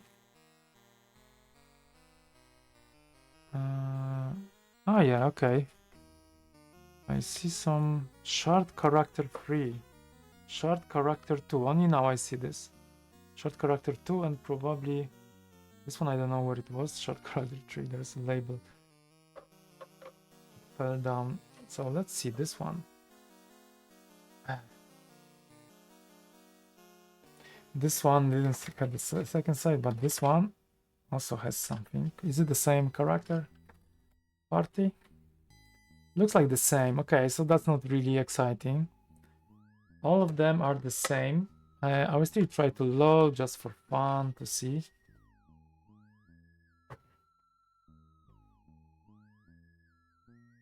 Just to see, maybe that's on the different stage, maybe more advanced. So 2, and then I will go to this one. This is number 2. Okay. 2. So once again, just a quick check of this. What this game can be on the other side.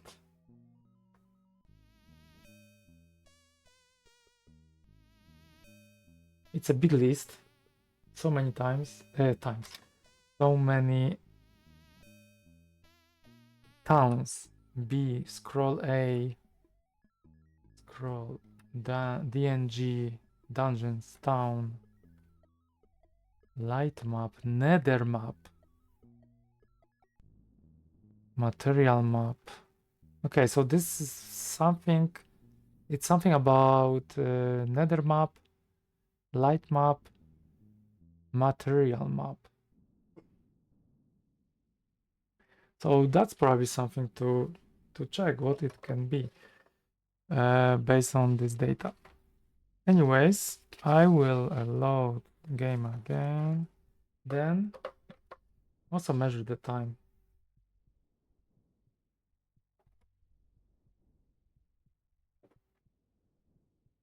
I don't remember which way it worked, and I will measure this time.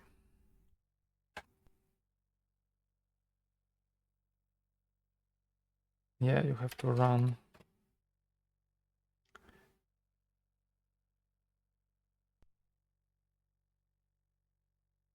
Measuring the time again.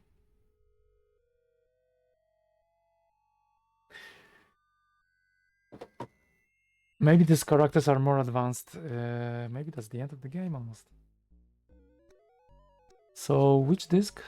I should go now. Disk. Okay, character disk and then short character 2. I will go this way. Oh, that was probably short. This label was probably on this one, so that was short character 3, which means that that would be that's probably the most advanced one. Yeah, we'll check. 51 seconds loading.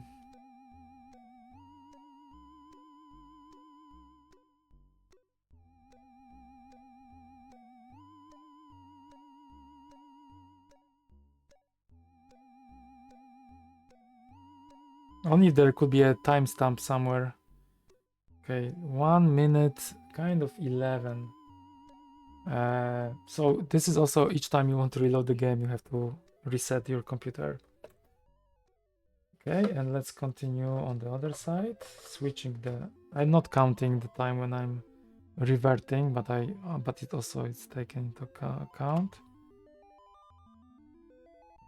Now it will be faster.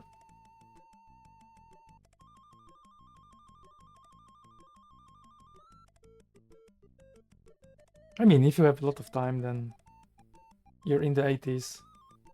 Stop. 100. 1 minute 28 seconds. And we are on the title screen. Okay. And then I think this will also load something. No, it's not. Load. Now it loads. Okay, I'm counting this. This is only the loading time. Okay, stop. 1 minute 33. Yeah, it's every time. And then you have to switch. So now I am going to check character disk. There's character disk. Then there is character disk 2 and this character disk 3. And I checked the character disk 3 as the first one. So it's probably the most advanced, but let's see. And loading. How much it takes? 33 seconds was the last time. 1 minute 33.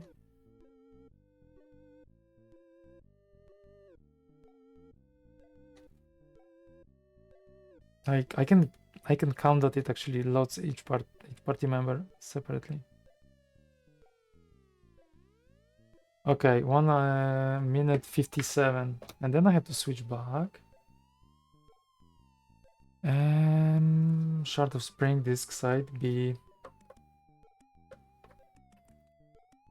and start.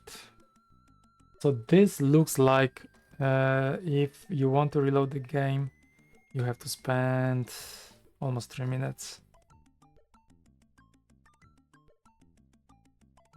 There's no way to exit to reload the game, for example, from the camp or anything like that, which is a pity.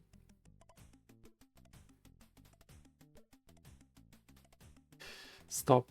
It's 2 minute kind of 25. That's only the loading time, not swapping.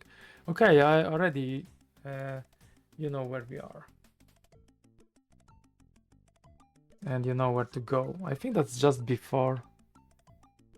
Because I see the Wizen and Gars, they have the same SP, but I can go to camp to check. That's of course in the gates, in the, how it's called? Gatekeeper tower, Gatekeeper's tower, where there are 4 exits.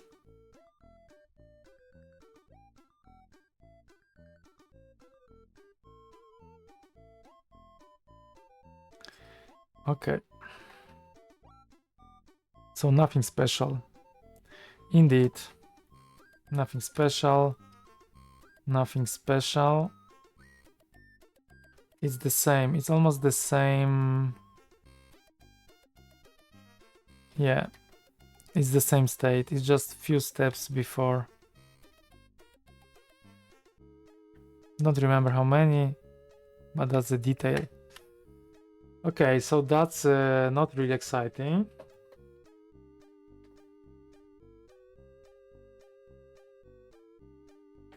Oh, I also got this. Ah, yeah, I have to reload the game. So yeah, indeed, this old setup I have, it's tend to break. Yesterday the power supply broke. 1 week ago, my monitor, which I wanted to actually play from the Commodore 64 monitor, sorry, from Commodore monitor 1802, I wanted to say. I have to restart the game. There's no other way. How painful is that?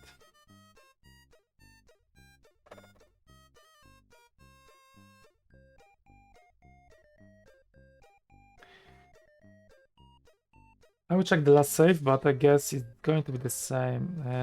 So that was the character disk. So I check character disk 1, character disk 3. And now it's time to check the character disk 2, which is going to be the same for sure. But someone has like 3 saves, which they just wanted to be sure that not going to break.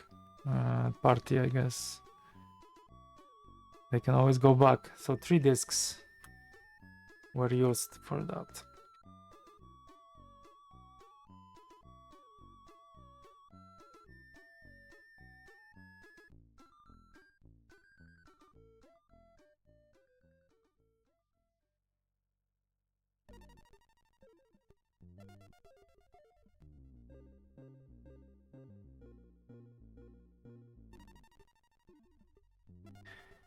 Side B.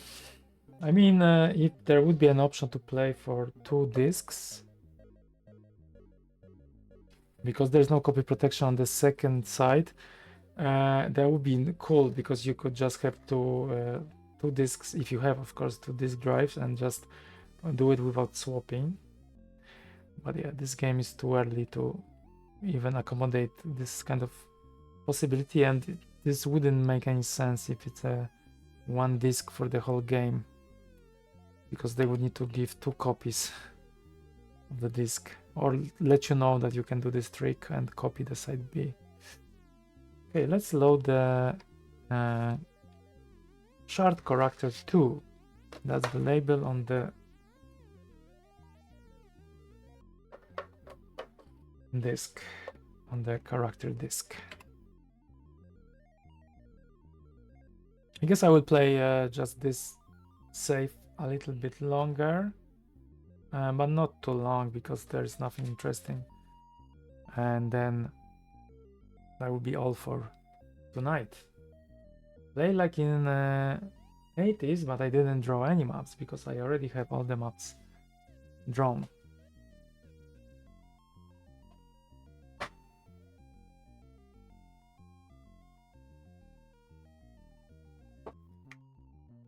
By the way, I also forgot about the tea. I always drink tea, right? I completely forgot about it.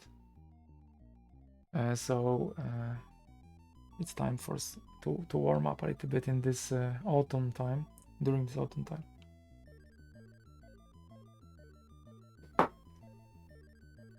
Okay, so what do we have on this?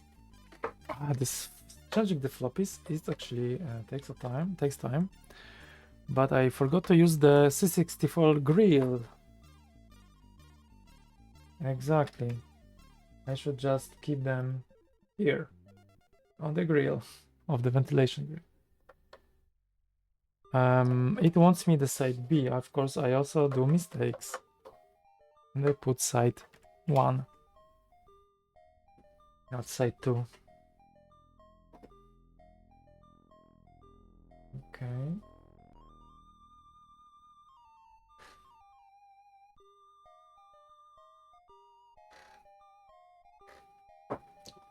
Yeah, that's I never used this actually. That's why I yesterday when I tested it, by accident I just put it here and I was like, so many things you can invent just by doing stuff. Okay, this is a different save. I like it. At least this is something more interesting. Looking at the gold, I have more gold. I have more gold. But is it before or after? Maybe just this is just like 2 minutes before or after. Let's go to the camp and check.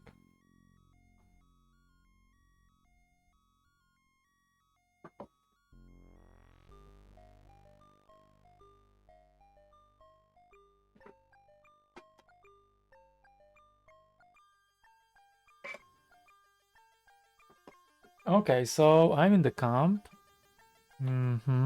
Level 8. Okay, that's actually that's just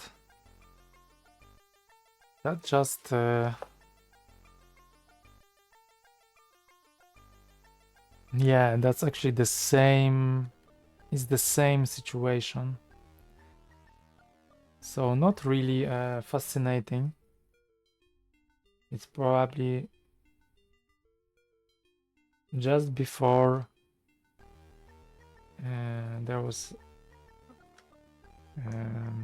before the going to the gatekeeper. Oh, there's a town. What is this town? I don't remember this town. Oh yeah, I know. This is Ate. Is it? I think it's Ate. And then I can go south to Islanda.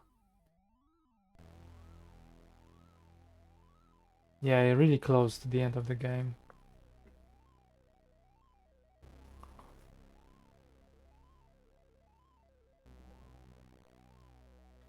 Yeah, this is Ate.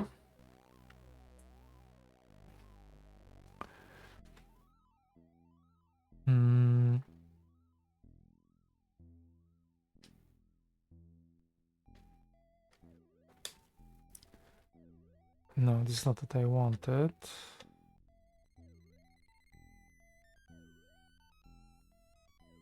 The gnomish wizard is talking about elementals, unnatural magical beings summoned by great wizards. They are 5, 1 for each element. The fire elemental is a being of pure fire. The spirit elemental is mystical and feared. Gnomish wizard is talking. Ah, okay, this is the only text.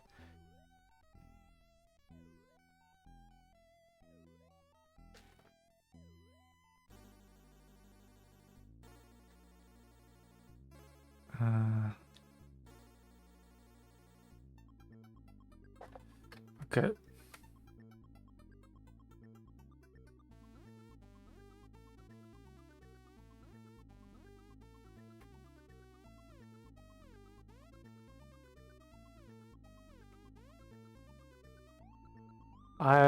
Yes, indeed, MS-DOS version must be very different. Also, I wonder how much memory was available. I guess that was the main reason. In Commodore 64 version, you have, let's say, if you disable kernel and everything, yeah, let's say that you have at least 48K free, for free. Then, of course, there's a screen. You have to also reserve some memory for screen. So I also wonder how much of this is taken. Of course, this game is not really done very optimized way, I would say. So I guess that's the reason.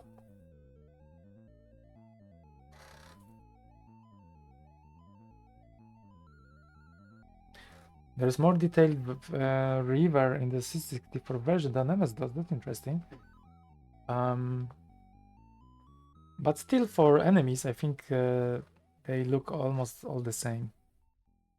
You have characters reused for orcs and kobolds, and all the snakes are the same. No matter it's a pit viper or giant snake. And hill giants are the same as mold. Mold giants, I think they're called like this. Yeah, I guess I like the graphics actually. It's kind of dull, but it's fun. Okay, I think I will just escape. This is very boring combat. F1. Okay, I'm playing with joystick now. This is actually fun.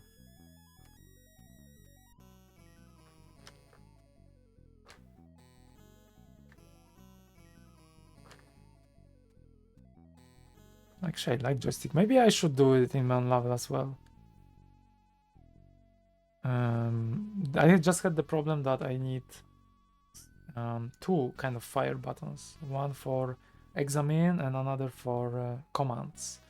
I could do still with one fire because you can do just press for longer, for example, the button. So there are of course the ways to do it. Maybe that's actually fun thing to do indeed. I just don't have enough. One of the reasons is that I don't have memory. Now I have to rewrite the whole thing. I mean, not rewrite. I have to rewrite few things there because it's another time I'm not having enough space. It's not the first time. I did a lot of memory management already. And adding joystick, this is extra stuff which takes place as well.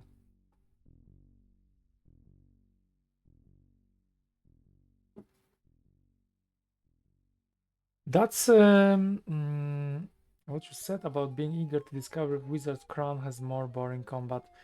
I also were thinking maybe I should play Wizard's Crown next after Shadow Spring because I have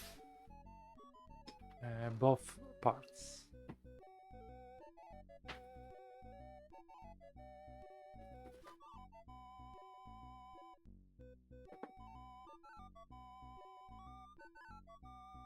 What I mean by that is this games. Wizard's Crown I bought it before and no, actually Eternal Dagger I bought before and this one I bought all together with Shadow Spring and 11 or whatever other games. And then of course I forgot to change the view. And then this game, Wizard's Crown, it's 85 and then Eternal Dagger is 87. I wonder. Maybe I should play it. Looking at the screens, I don't know. Of course, they are from different versions, not from Commodore 64. I see. Yeah, should I play it next? Or Fantasy or Questron? Somehow I don't want to play Questron because I think Questron is probably one of the best games. I want to keep the best for I don't know when.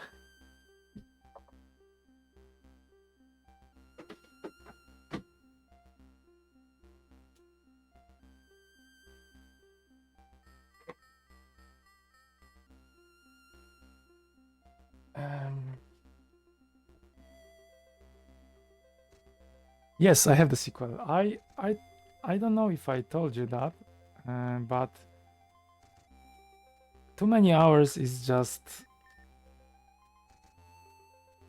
the way of life for me now. I just like it so much.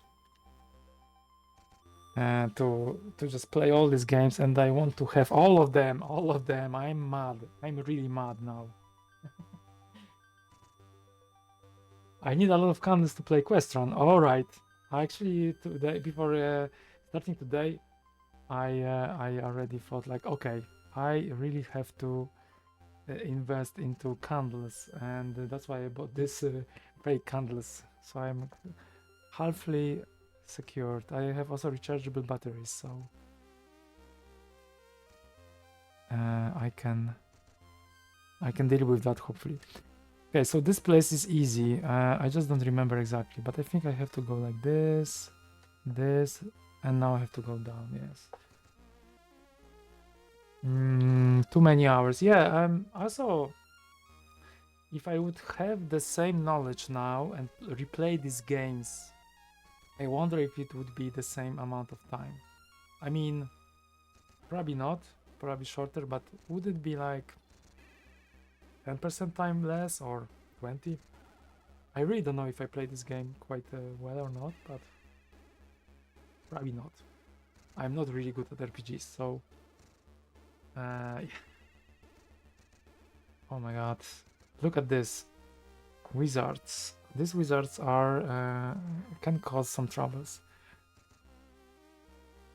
Should I try to escape?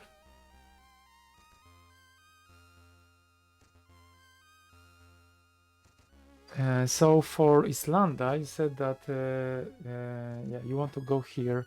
Islanda, yeah, I think Islanda is there. You don't have to finish, of course, but I think it's fun and also gives you some experience. There are, I think, 4 dungeons. Is it? Probably if you check the whole Islanda, you already know. I don't remember. 1, 2 on the east side, west side. I mean. 1 on the northeast and 1 on the south, I think. I might be mistaken. Anyways, there are, I think, the family, Moon something family. I don't remember how they were called. And they are... the dungeons are quite fun. One of the dungeons is different than the others. I think the last one, in the middle of the south. It's not the last one, depends how you play, but in my case, I did it in the order that the game wanted me to do, so that was also funny. But the order doesn't matter. Should I fight or escape? They probably would try to halt me anyway, so I would just engage into the combat already. Oh, that was a good hit. I was not expecting this. Okay. F1. Here you are.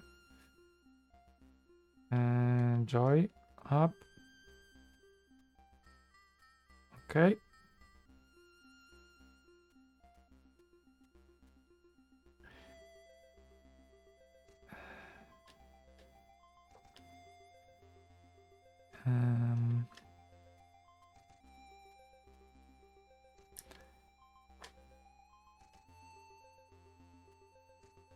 But yeah, indeed, I think it's good to have good experience to get into chains again. That's something which can break this game, actually, because they already did it for my main character that only has the skill.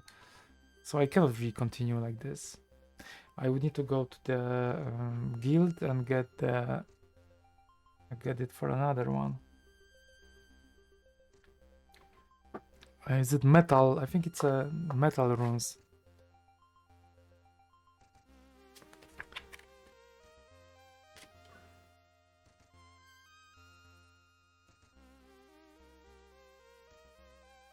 Actually not. So wind, I guess. Yes, it's a wind runes. And this one doesn't have wind runes, the other wizard, which is just useless. It's a little bit... this part is a little bit uneven. With the wizards, at least, as I noticed.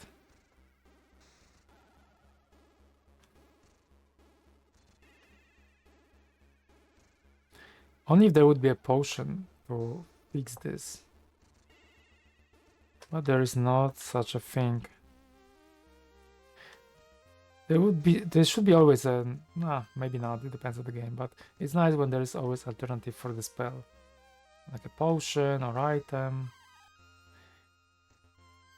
And in this game, it's not as straightforward. So, Wizen, tell me, what can you cast? That's it. And that's the problem. This one doesn't have even healing. Doesn't have this spell the skill. So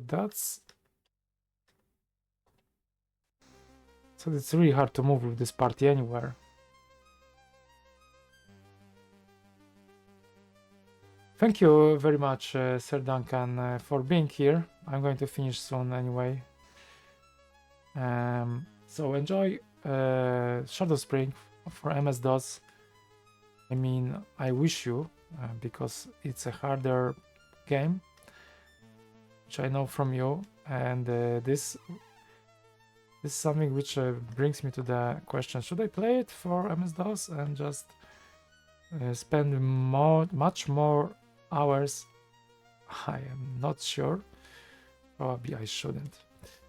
So thanks and good luck. Have a nice evening.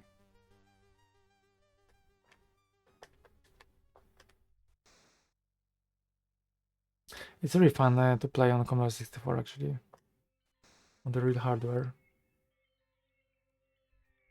Like in 80s. The other thing is that I don't have to draw them up, so otherwise I would need to have more space on this desk. What was U? I forgot. It's a U-turn, I guess. Or something else? No, it's a U-turn. F1. But I have to go back because I cannot unbind this character. Joy. Okay.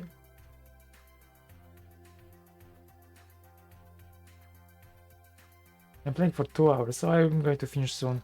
But I will see if I can skill up maybe this character. Experience 138. Gold 98. Scale mail, yes, I will take it.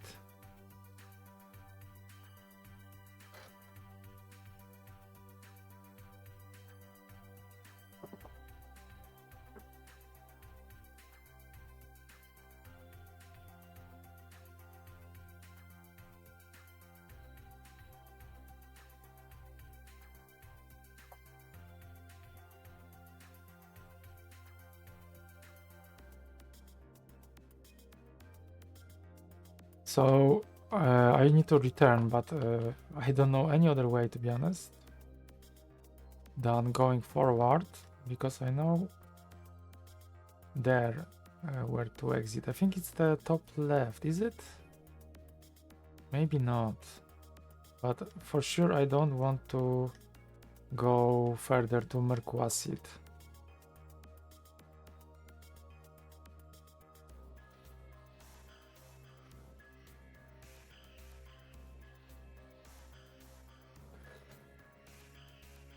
Okay, where am I? Yes, this is Yantrin, I think. There's no guild in Yantrin. No, there is probably Fighters Guild. Let's check if they have any skill points to add. Probably not. Oh, this is Spider Bay, so that's somewhere else. Spider Bay. Okay, I know where I am. On the east, on the west, sorry. West south part. Okay, let's fix jars. Yes. Joystick. Come on. Yes. F1 to exit, and now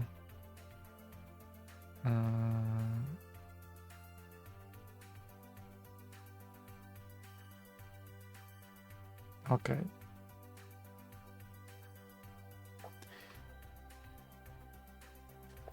Did I ever check what's here? I guess I did, and it was not really interesting.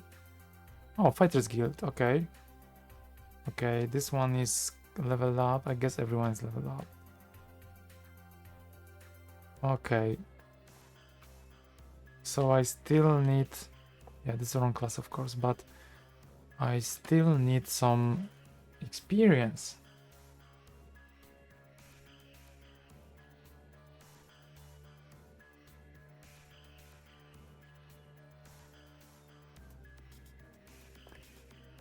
So from Spider Bay, there's a combat. I think I have to go northeast. I have a maps actually. I can check in the meantime, right? Especially when it loads. There was a lot of loading time for Lords of the Rings, and I heard they added the book as the hint book. That was even written in the game. This is the hint book, but that was actually the book. So that was Hobbit, or I think that was Hobbit actually. So then that was really funny, because in the loading time you can just read the book. Here, let me try to find the buggins. I think I was hidden. Where is the Spider Bay?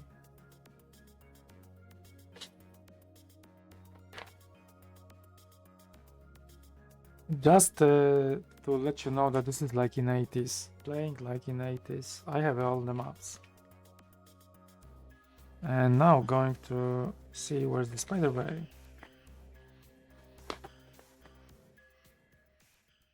It was fun to draw all of them.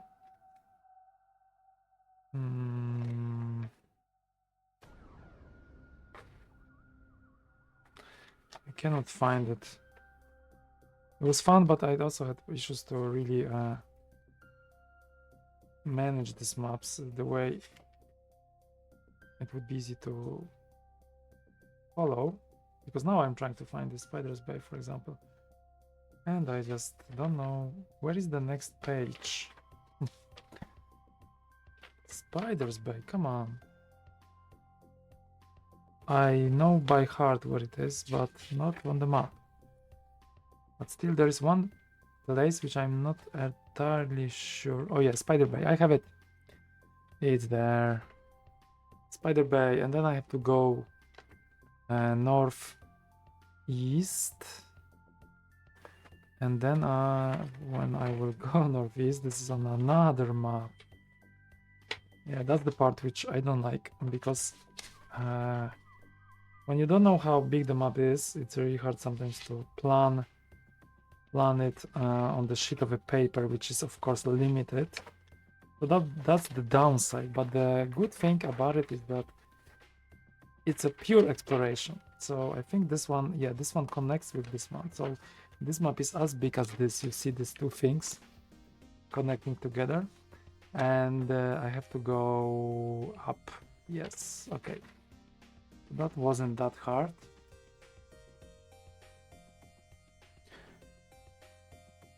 Also in the night it's hard to read maps, right? Okay, let's escape this combat because it's just a waste of time. I don't think there's any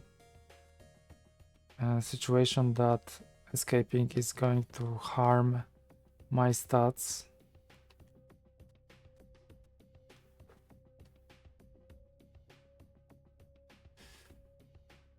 F1. Playing with joystick as much as I can, just for this experience.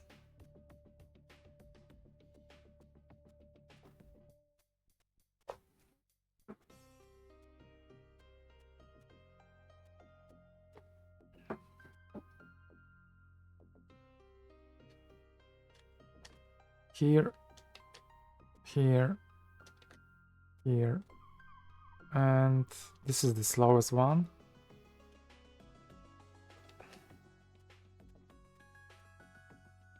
Bug'em is bugging me.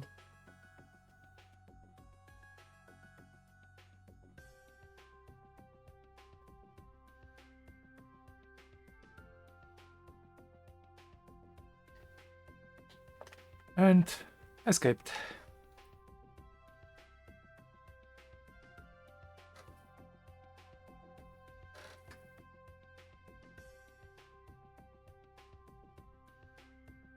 You run away. Oh yeah, really nothing exciting in this save, because with these wizards you cannot do too much. If one is going to get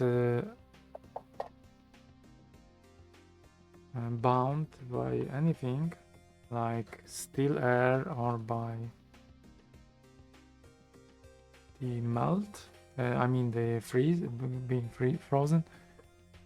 The other wizard cannot do anything with that, and that's not going to work if you want really to win this game, right?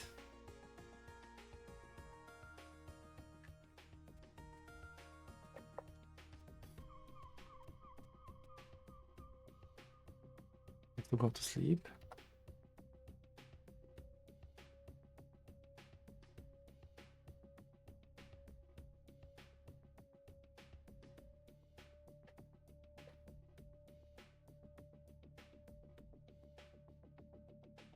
It's a stream where there's a lot of black screen actually, because nothing is, it's loading a lot. That's why I didn't play that on the actual hardware also. Sleep. Yeah. Would be nice to hunt.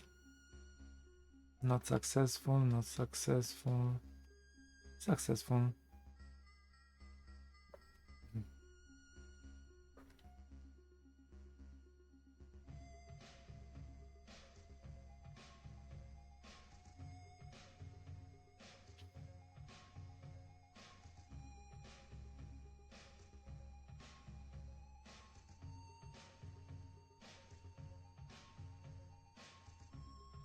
Let's go further.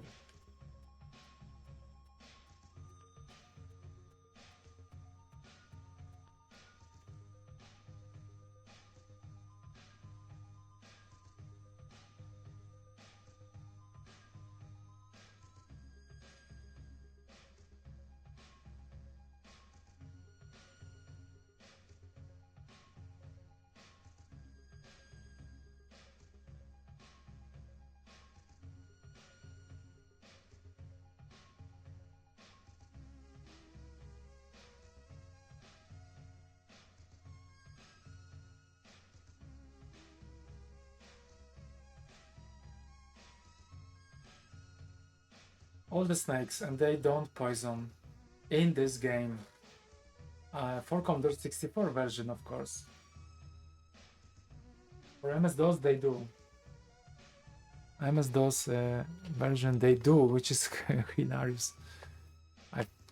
I wonder if this was really broken in this version 1.2, or in all versions for Commodore 64.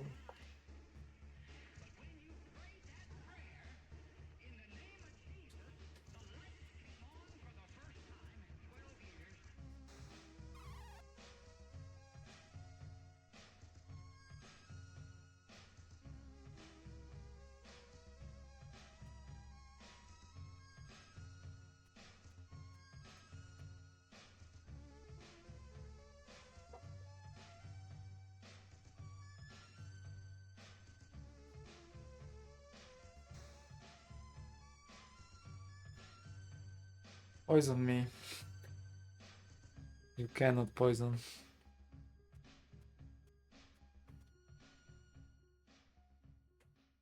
Okay.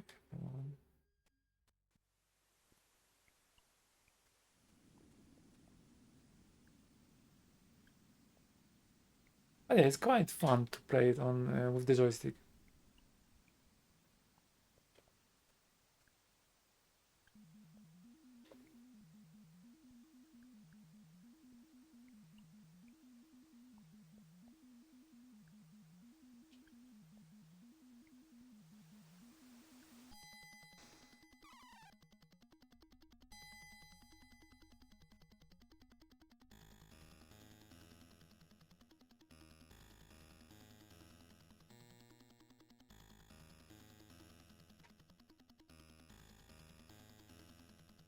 All right, now question is how long I should play this, because this doesn't make too much sense, to be honest. It's just fun to play, but this wizard really needs better skills, and someone who played this in the past with the save really didn't care about this wizard, or this wizard was really stubborn.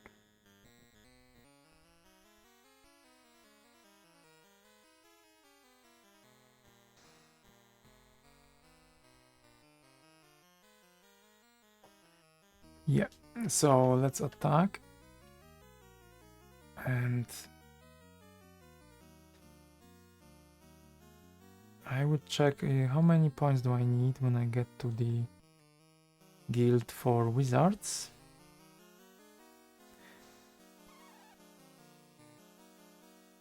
And I also don't know how many skill points I need, but having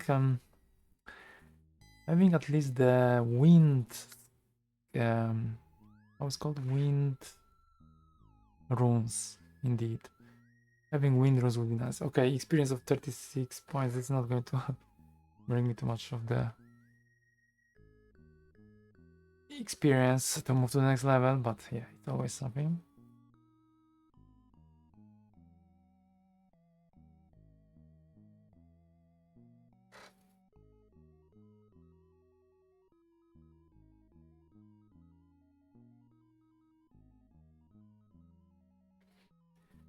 But yeah, this really works well with this using the grill of the ventilation on 64 Commodore 64 to put the discs. It's really funny how useful it can be. Okay, so I'm now going towards east. Sorry, west. No, east. Yes, east. East something. East, east and north, but I should reach Terenor already. Okay, the new map loaded actually. I didn't notice that. So it also this external world is fractioned. And when I played on the emulator, it was just very quick loading time. So here it's a little bit slower, of course. Another combat.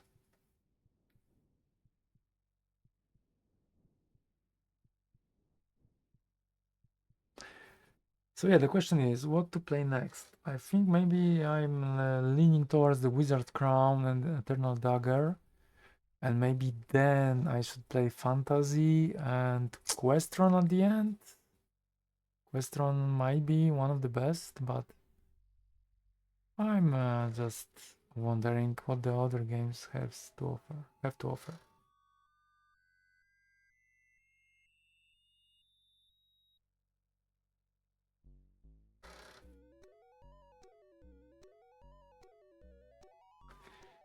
Okay, there are orcs and stuff.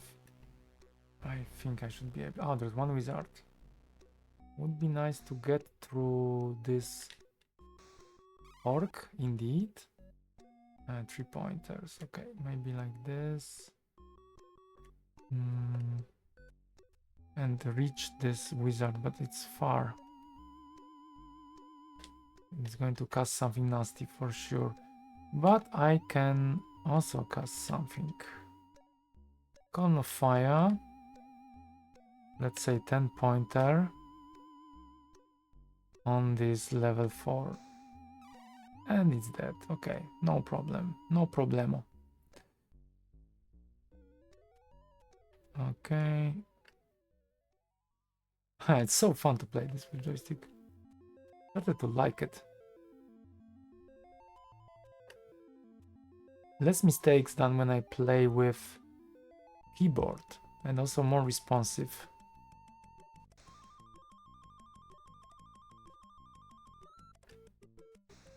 It's faster actually. With keyboard there's a buffer, and if you don't press at the correct time, and your command might be missed and not really taken by the interpreter, and then another move might be taken, so then you can do mistakes like rotating too much or things like that. This is slightly more comfortable to play. I think this is how you should play this game. And I didn't play. I spent 70 hours almost, I think, or maybe more. Something like that. Playing this within the keyboard only. So I guess for the RPG I'm working on level, I should bring back the joystick and think about how to use the double button situation. Maybe have an option for 1 button joysticks and 2 button joysticks. Die. No, it's alive. Okay.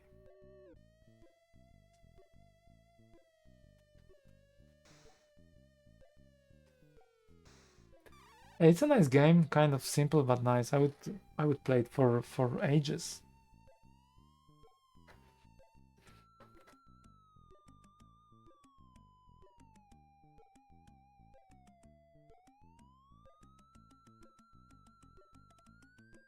But now I just want to get to Terranor, see how many skill points I need to get something more useful for my wizard, which only has 1 rune, not really useful.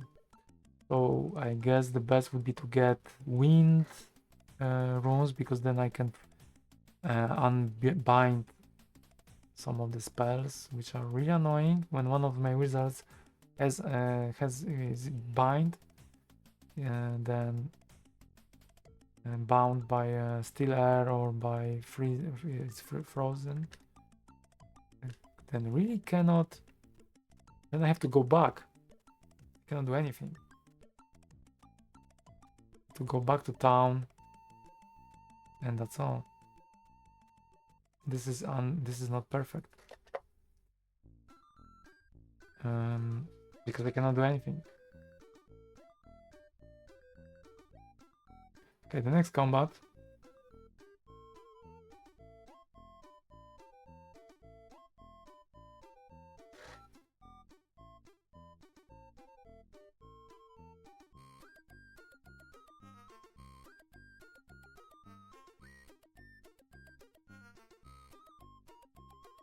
Who's the chosen one?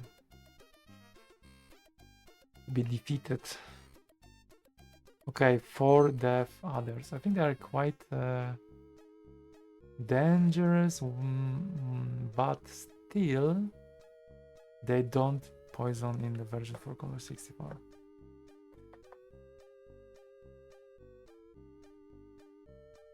Okay.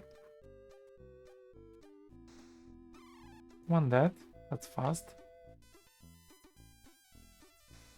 Okay, this one is still alive.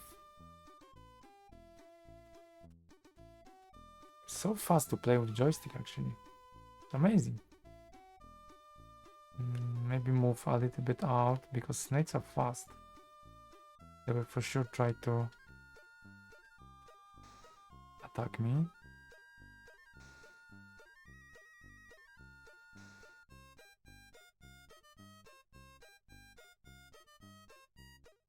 The other wizard I also should move.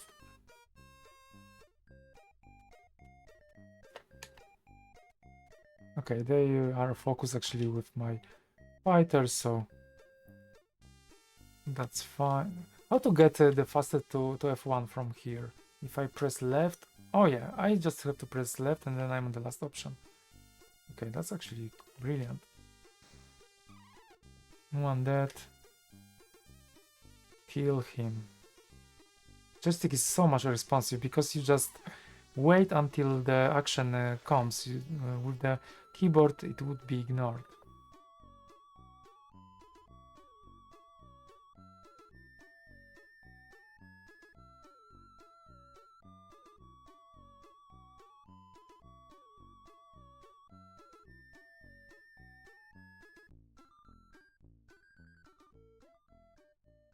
Okay, Terranor should be somewhere north from here where I am now.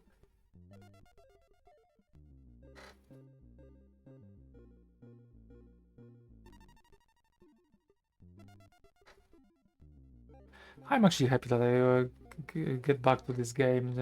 Even I finished Shard of Spring.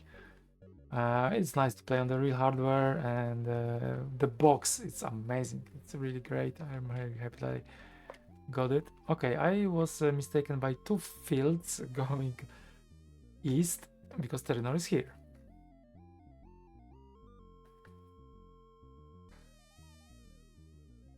And the map of this island, the whole Imros, is not really big, so it's a little bit hard to get lost here once you were everywhere.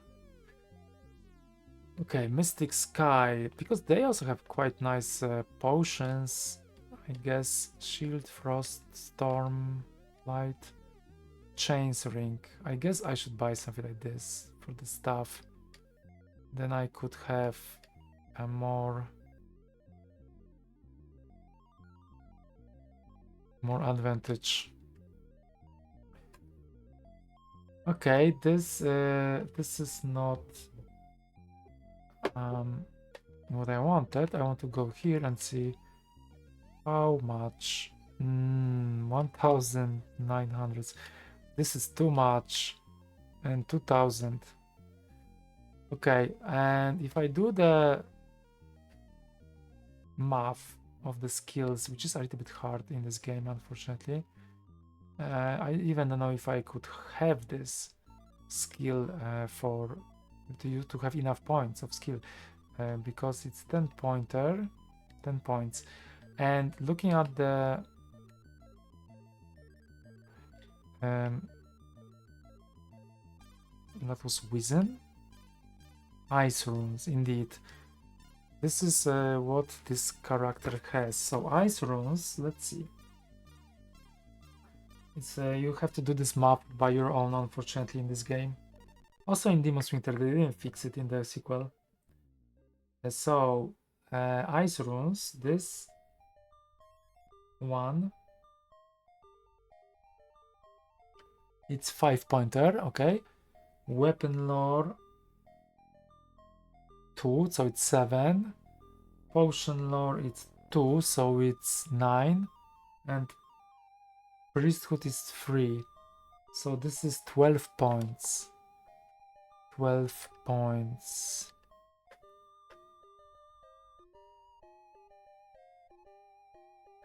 And I have skill of 16, so I have 4 points to use. And one of the wind runes costs 5.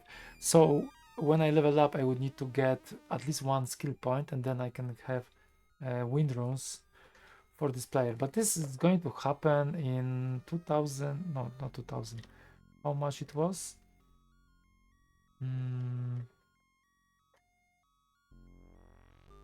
In 2926. So yeah, I need to level up a lot for this character actually to get this, and it's still there needs to be a luck to get the skill, at least 1 skill point.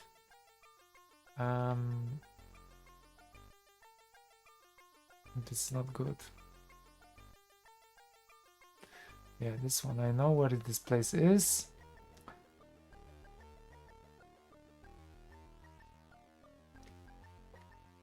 What is the Xeor? Wand of Light, Rod of Might, and Rod of Freedom. This is this could be an option instead of using Wind to buy this one, but still, if it breaks, then it breaks. But this could give me some advantage. For this one, I would need to get some gold. Again, still, because I don't have enough gold. And then that could give me some advantage, because only one wizard can break this. And still, this is only for freedom. Freedom is for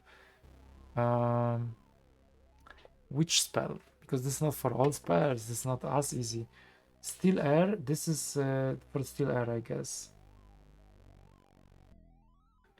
Let me check. Freedom.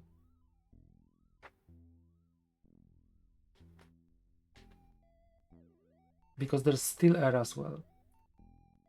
Okay, freedom and still air. That's the one. So if I'm bound by still air, but there is another one, which is chains, and for this one I need metal runes. So this is another thing, and there's the third one, which is in another runes setup, which is for freezing in ice runes, and for freezing you need melt, which is in fire runes. So of course, this is really hard in this game. And in this setup, I'm not going to continue because it will be just too much of too many hours of me playing this game. But playing that with joystick, this is actually fun. I really like it. Maybe one more combat and I will finish for today. How much gold can I get? I don't know, but it's not going to. I'm not going to probably have enough money to buy anything from it for it.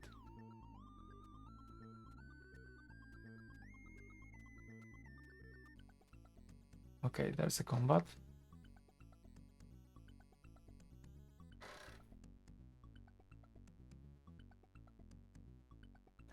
This is interesting because this game was released in '86, right? So exactly. So I'm playing disc from '86. That's crazy. Think about it. We have 2025. It's almost 40 years old disc, and it works. I preserved one, and this one is probably the same. But I might try to preserve it as well and see if there are any differences, even though this should be exactly the same version 1.2. But this disc survived 40 years. It's just like putting that into perspective. That's crazy.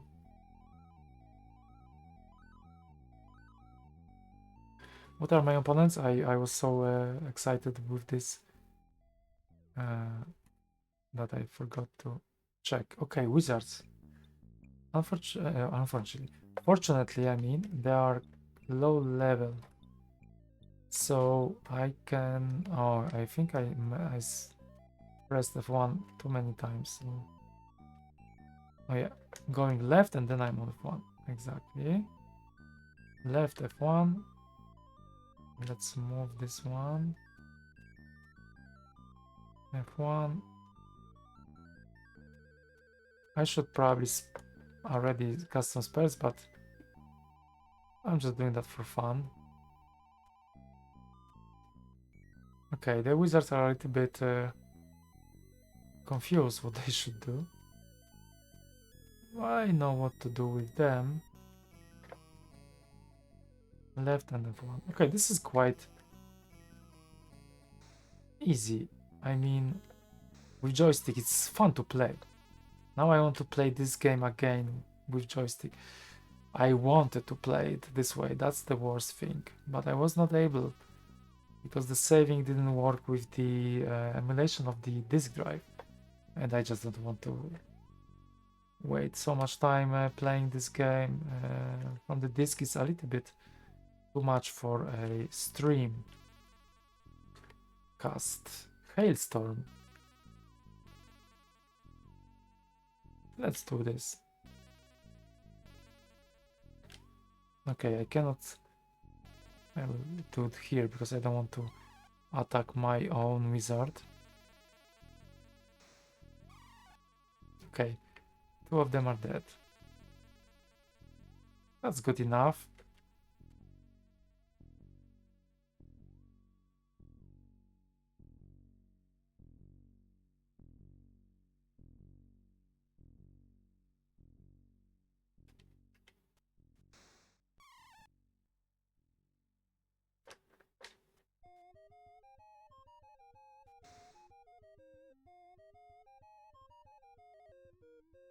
I'm really getting used to this joystick and it's so pleasant to play.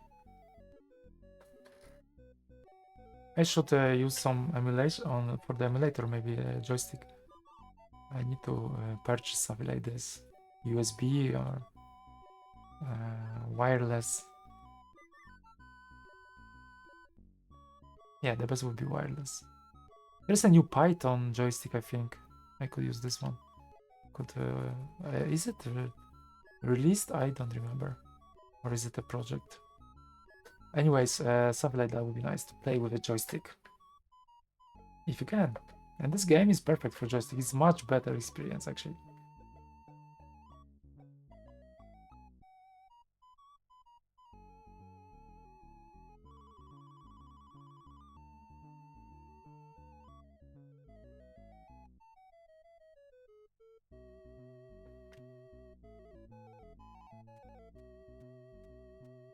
It's getting dark again.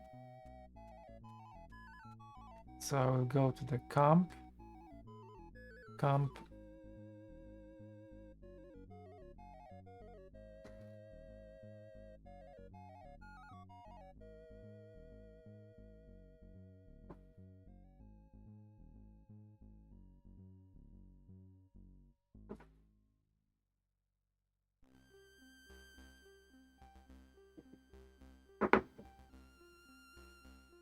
And in the camp, I should. How much points do I don't think I got too many. Yeah, it's 10,730. It's a long journey still. Oh, I forgot to sleep.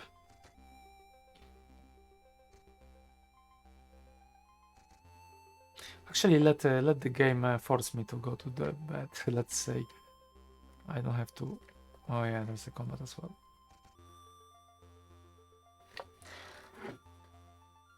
Because you can go to bed earlier, but also if you don't, at some point you will be automatically forced to go to the camp and sleep.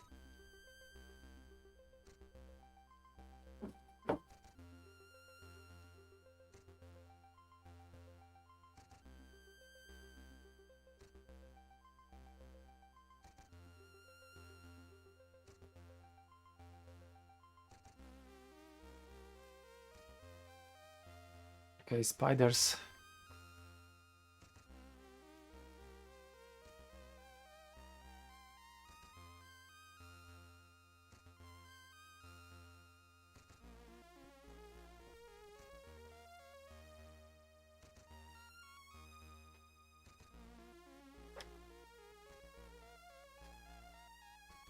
They're fast. I must miss a little bit. Oh, also quite strong.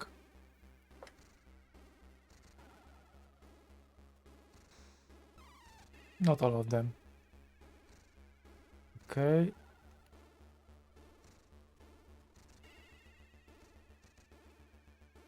Yeah, I'm also learning faster. Like now, press fire, left fire, and then I can move to another character. It's quite good. They could cover the whole game with joystick only. There are few places you cannot exit, and that's a missed opportunity because this game actually works quite well with joystick. Way better than with a keyboard. It's more responsive and you do less mistakes.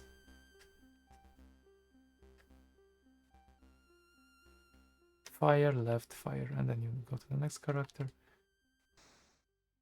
And attacking is also nicer. You don't have to rotate. And also sometimes I was like facing left. You have to think about it a little bit longer. You're facing left, so you have to turn right or whatever. A little bit like this. So the fights are really fast now.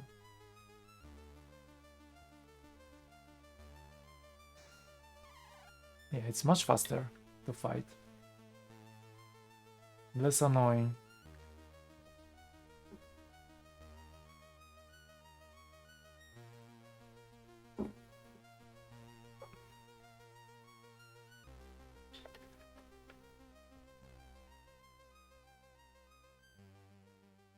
Yeah, with this experience, I'm not going to get anywhere. I should go to the gates tower, but yeah, most of the time I went out of there because one of my wizards were frozen or bound with still air, and that's the end. And it's like that. This one would need a fix. So this save is definitely interesting to follow. But yeah, someone didn't put a good work into investing into these wizards too well. Not bad job, but could be done better, especially that surprisingly this wizard is on the level 8.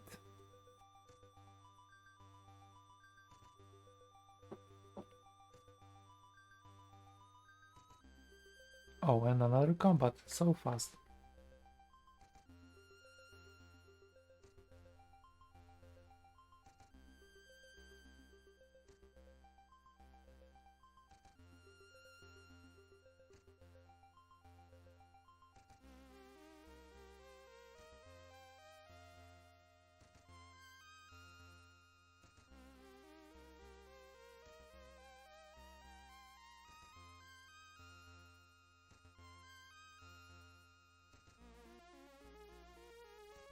Snakes and level 8 wizards. Okay, so giant snakes are quite hard because they are fast.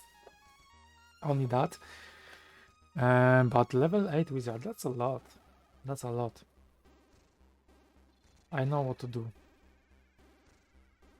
I have to use column of fire. I just don't know which...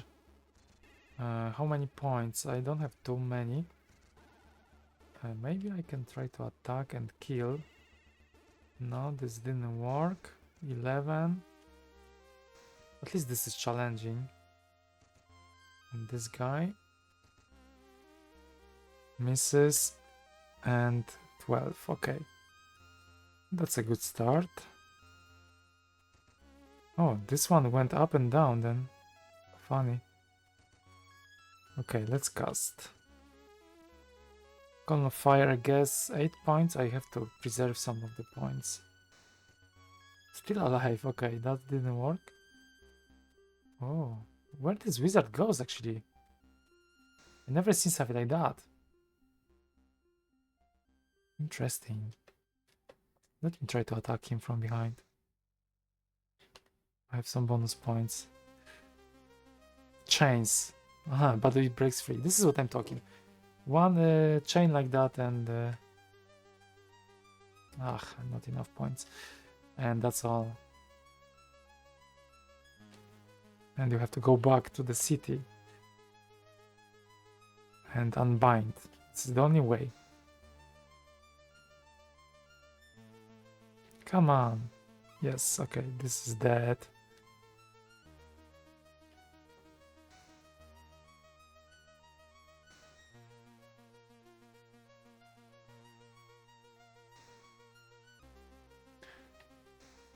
Okay, that's a very strong opponent.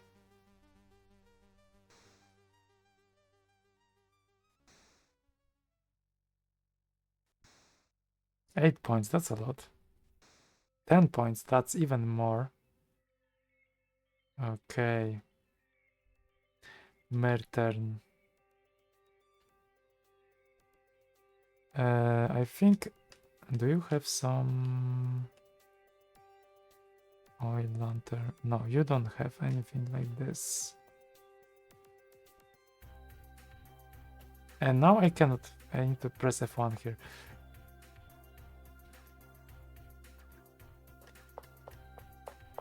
Heal. 8 points on Mirtarn, yes? Mirtarn, which gives me only 9 points, not too much. Oh, there's another one. Okay, I'm going to die, I think. Uh-oh. Okay, that's close.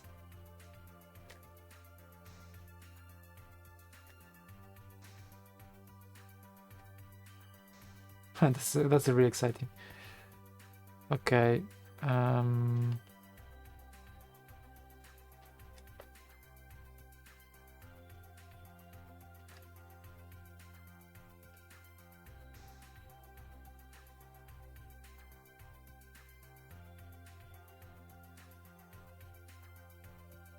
have to escape. 2 points and I can still do use. Do you have any blue potion? Red vial. Violet. Not really. Okay. Okay, then just move away, I guess. Okay.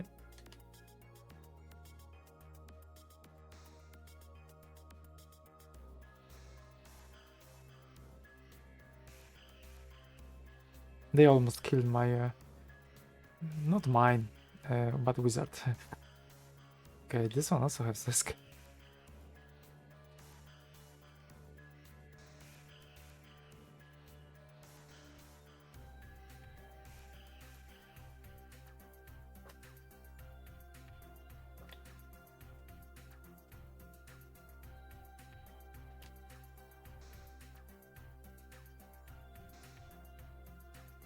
Okay, I thought it would be a little bit easier. They don't have the best weapons, I have to say, as well. Okay. Still will last longer than expected.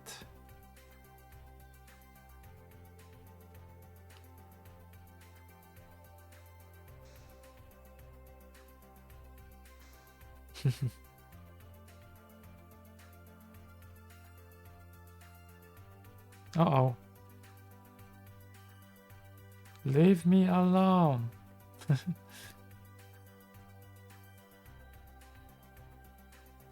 I guess it will still try to follow the wizard, so be really careful. The best would be to kill this snake already. Maybe I should cast some spell, but I want to preserve some spell points, of course. This is most of this part of this game, just to preserve spell points. Don't use them. Uh-oh. Okay, it's close, but not close enough. Okay, I think I'm safe. From behind, attack. Missed opportunity. Okay. But it's so fast to fight with joystick, it's cool. This game was designed to work with joystick. Come on! Okay, because I didn't block this opponent, so could move forward. I hope I will get some good experience here at least. Not that it matters, but yeah, 118, that's a good one. Good gold. Yeah, with some grinding a little bit, I guess I could get this wizard and some weapon to the decent level.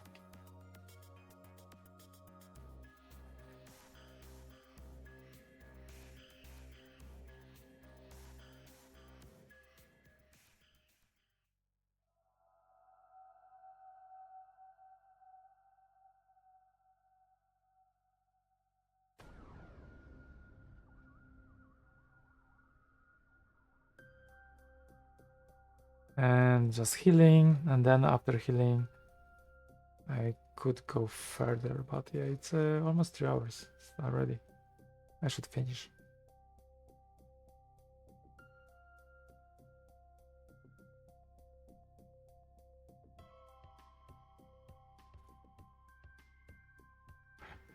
So items.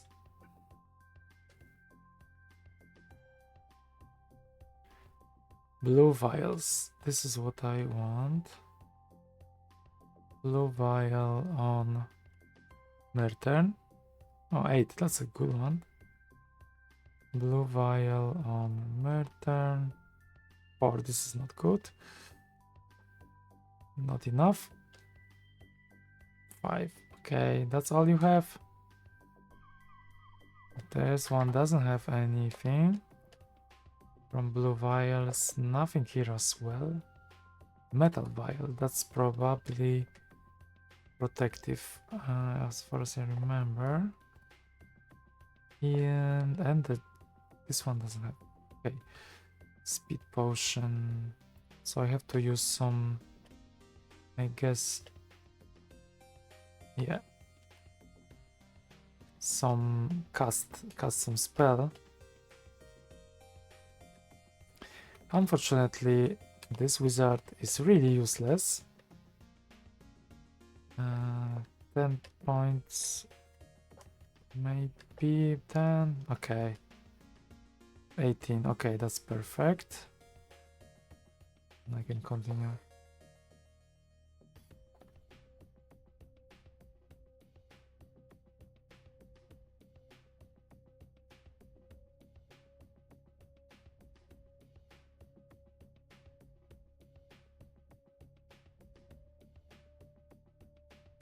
But yeah, I don't have chances with this party for sure.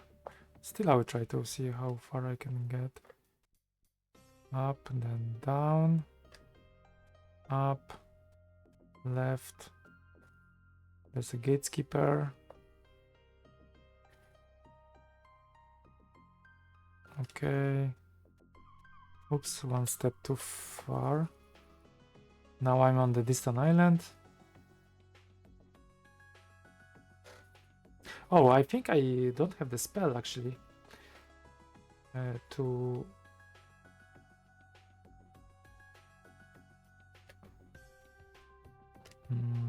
where should I go? This way, right? I don't have a spell actually to open the fortress. This is... I don't remember where it was. Maybe I have the spell. I didn't check that. I don't think I have. But I can just walk around a little bit. Going to finish soon though.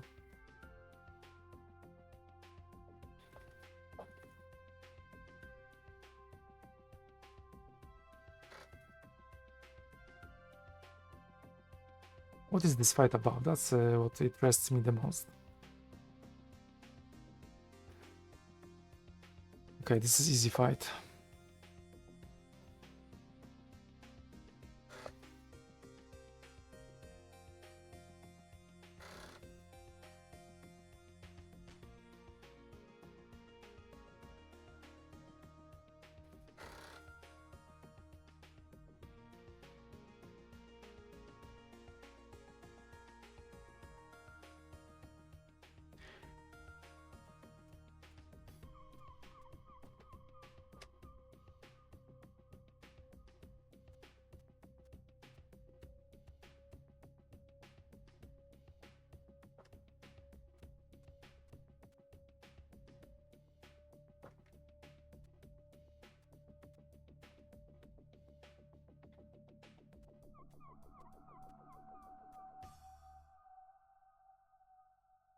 Column of fire. But only 2 points. That's okay.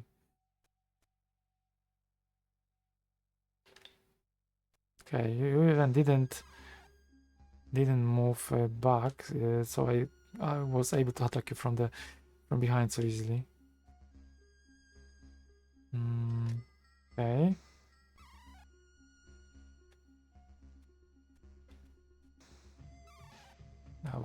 I was sure that was for sure an easy combat.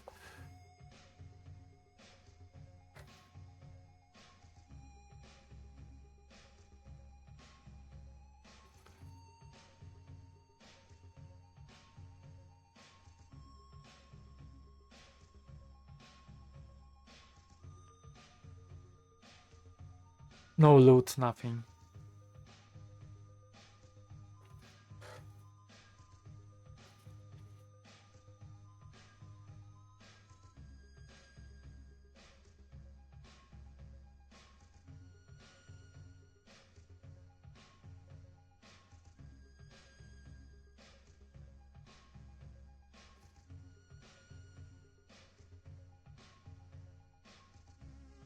It's getting really dark, but I don't want to go to camp. I want the game to force me.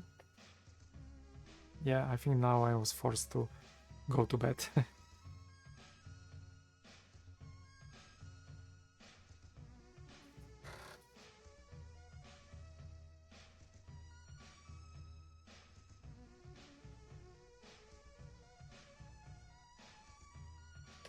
Sleep.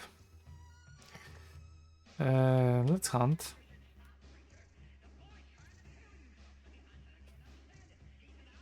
Okay.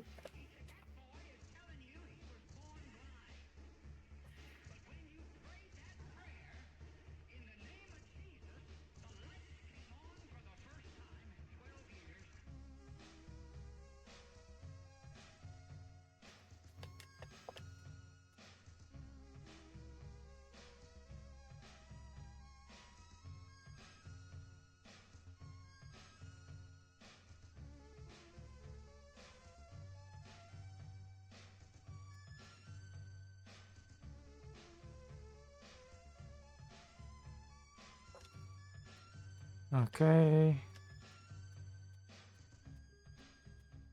And there's a fire here. Before you is an ancient-looking man seated before a fire. He looks up from his meditation to speak. Once you have reached Ralif, there will be no turning back. Only a teleport spell will turn you to Imros. Choose a path wisely. Exactly. And now I can go here. And this is kind of waste of time, this loading here. Because you move here and then you move again here.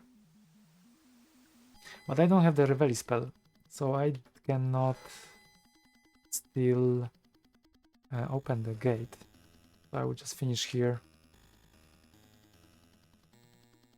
And there's this statue here, which you also cannot really check.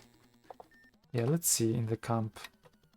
I don't think I have this spell, so this means I cannot really open the gate.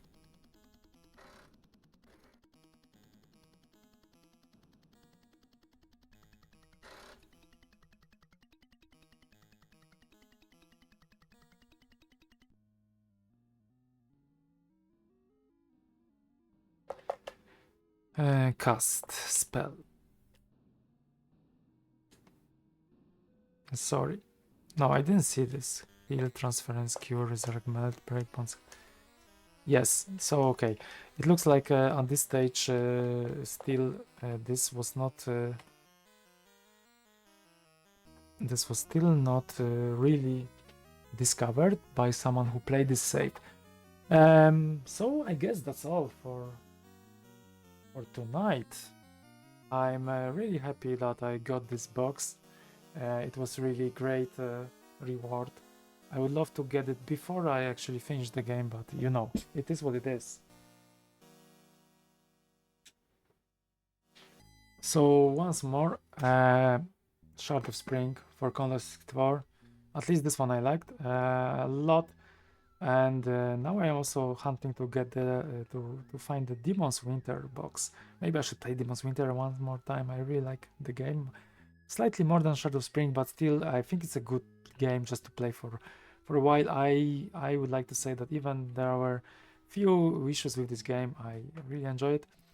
And I recommend just to spend some time, of course, only if you have time, because you might see that playing this game takes sometimes too many hours. So I'm going to remove all the disc from the grill. That's new invention. This is actually quite a little bit hot, the disc itself. Shard of Spring from SSI, Strategic Simulations Incorporated, and I'm sealing this game for a while. I might try to still preserve this version, even though I have already preserved exactly 1.2. But maybe there are some differences. I don't think so, but just for fun, even to see if I can find something. Anyways, I'm going to seal this game and probably play something else in not so distant future. Maps are also going to my on the shelf, and it would be nice to play these games on the original hardware, of course, always. In this case, even I found only today that playing the Shard of Spring with joystick is just much better experience, and it's just much more fun to play. It's easier also with the combat. It's just faster and more responsive. So yeah, that's a little bit of a boomer that I played with just the keyboard on my emulation. But of course, loading times, they are quite heavy. However, wasn't that bad today. I would like to say I just spent some time. It's probably much boring for watching, but once you play, it's okay. It's fine. You just spend probably a little more hours than too many hours. So thanks for watching too many hours today with just extra episode of Shadow Spring I finished few weeks ago, and I really recommend. And probably the next game, I think I decided I'm going to play Wizard's Crown.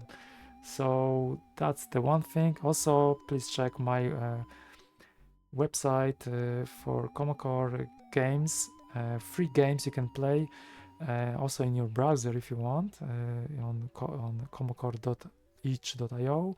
But also check out the news about the RPG I'm working on for Commodore 64 and other platforms called Meon Level. You will like it, I hope. So thanks for watching. If you don't know what it was, that was, of course, too many hours. Episode kind of 26, let's say, but not really, because I already finished this game. 70 hours I think I spent, something like this.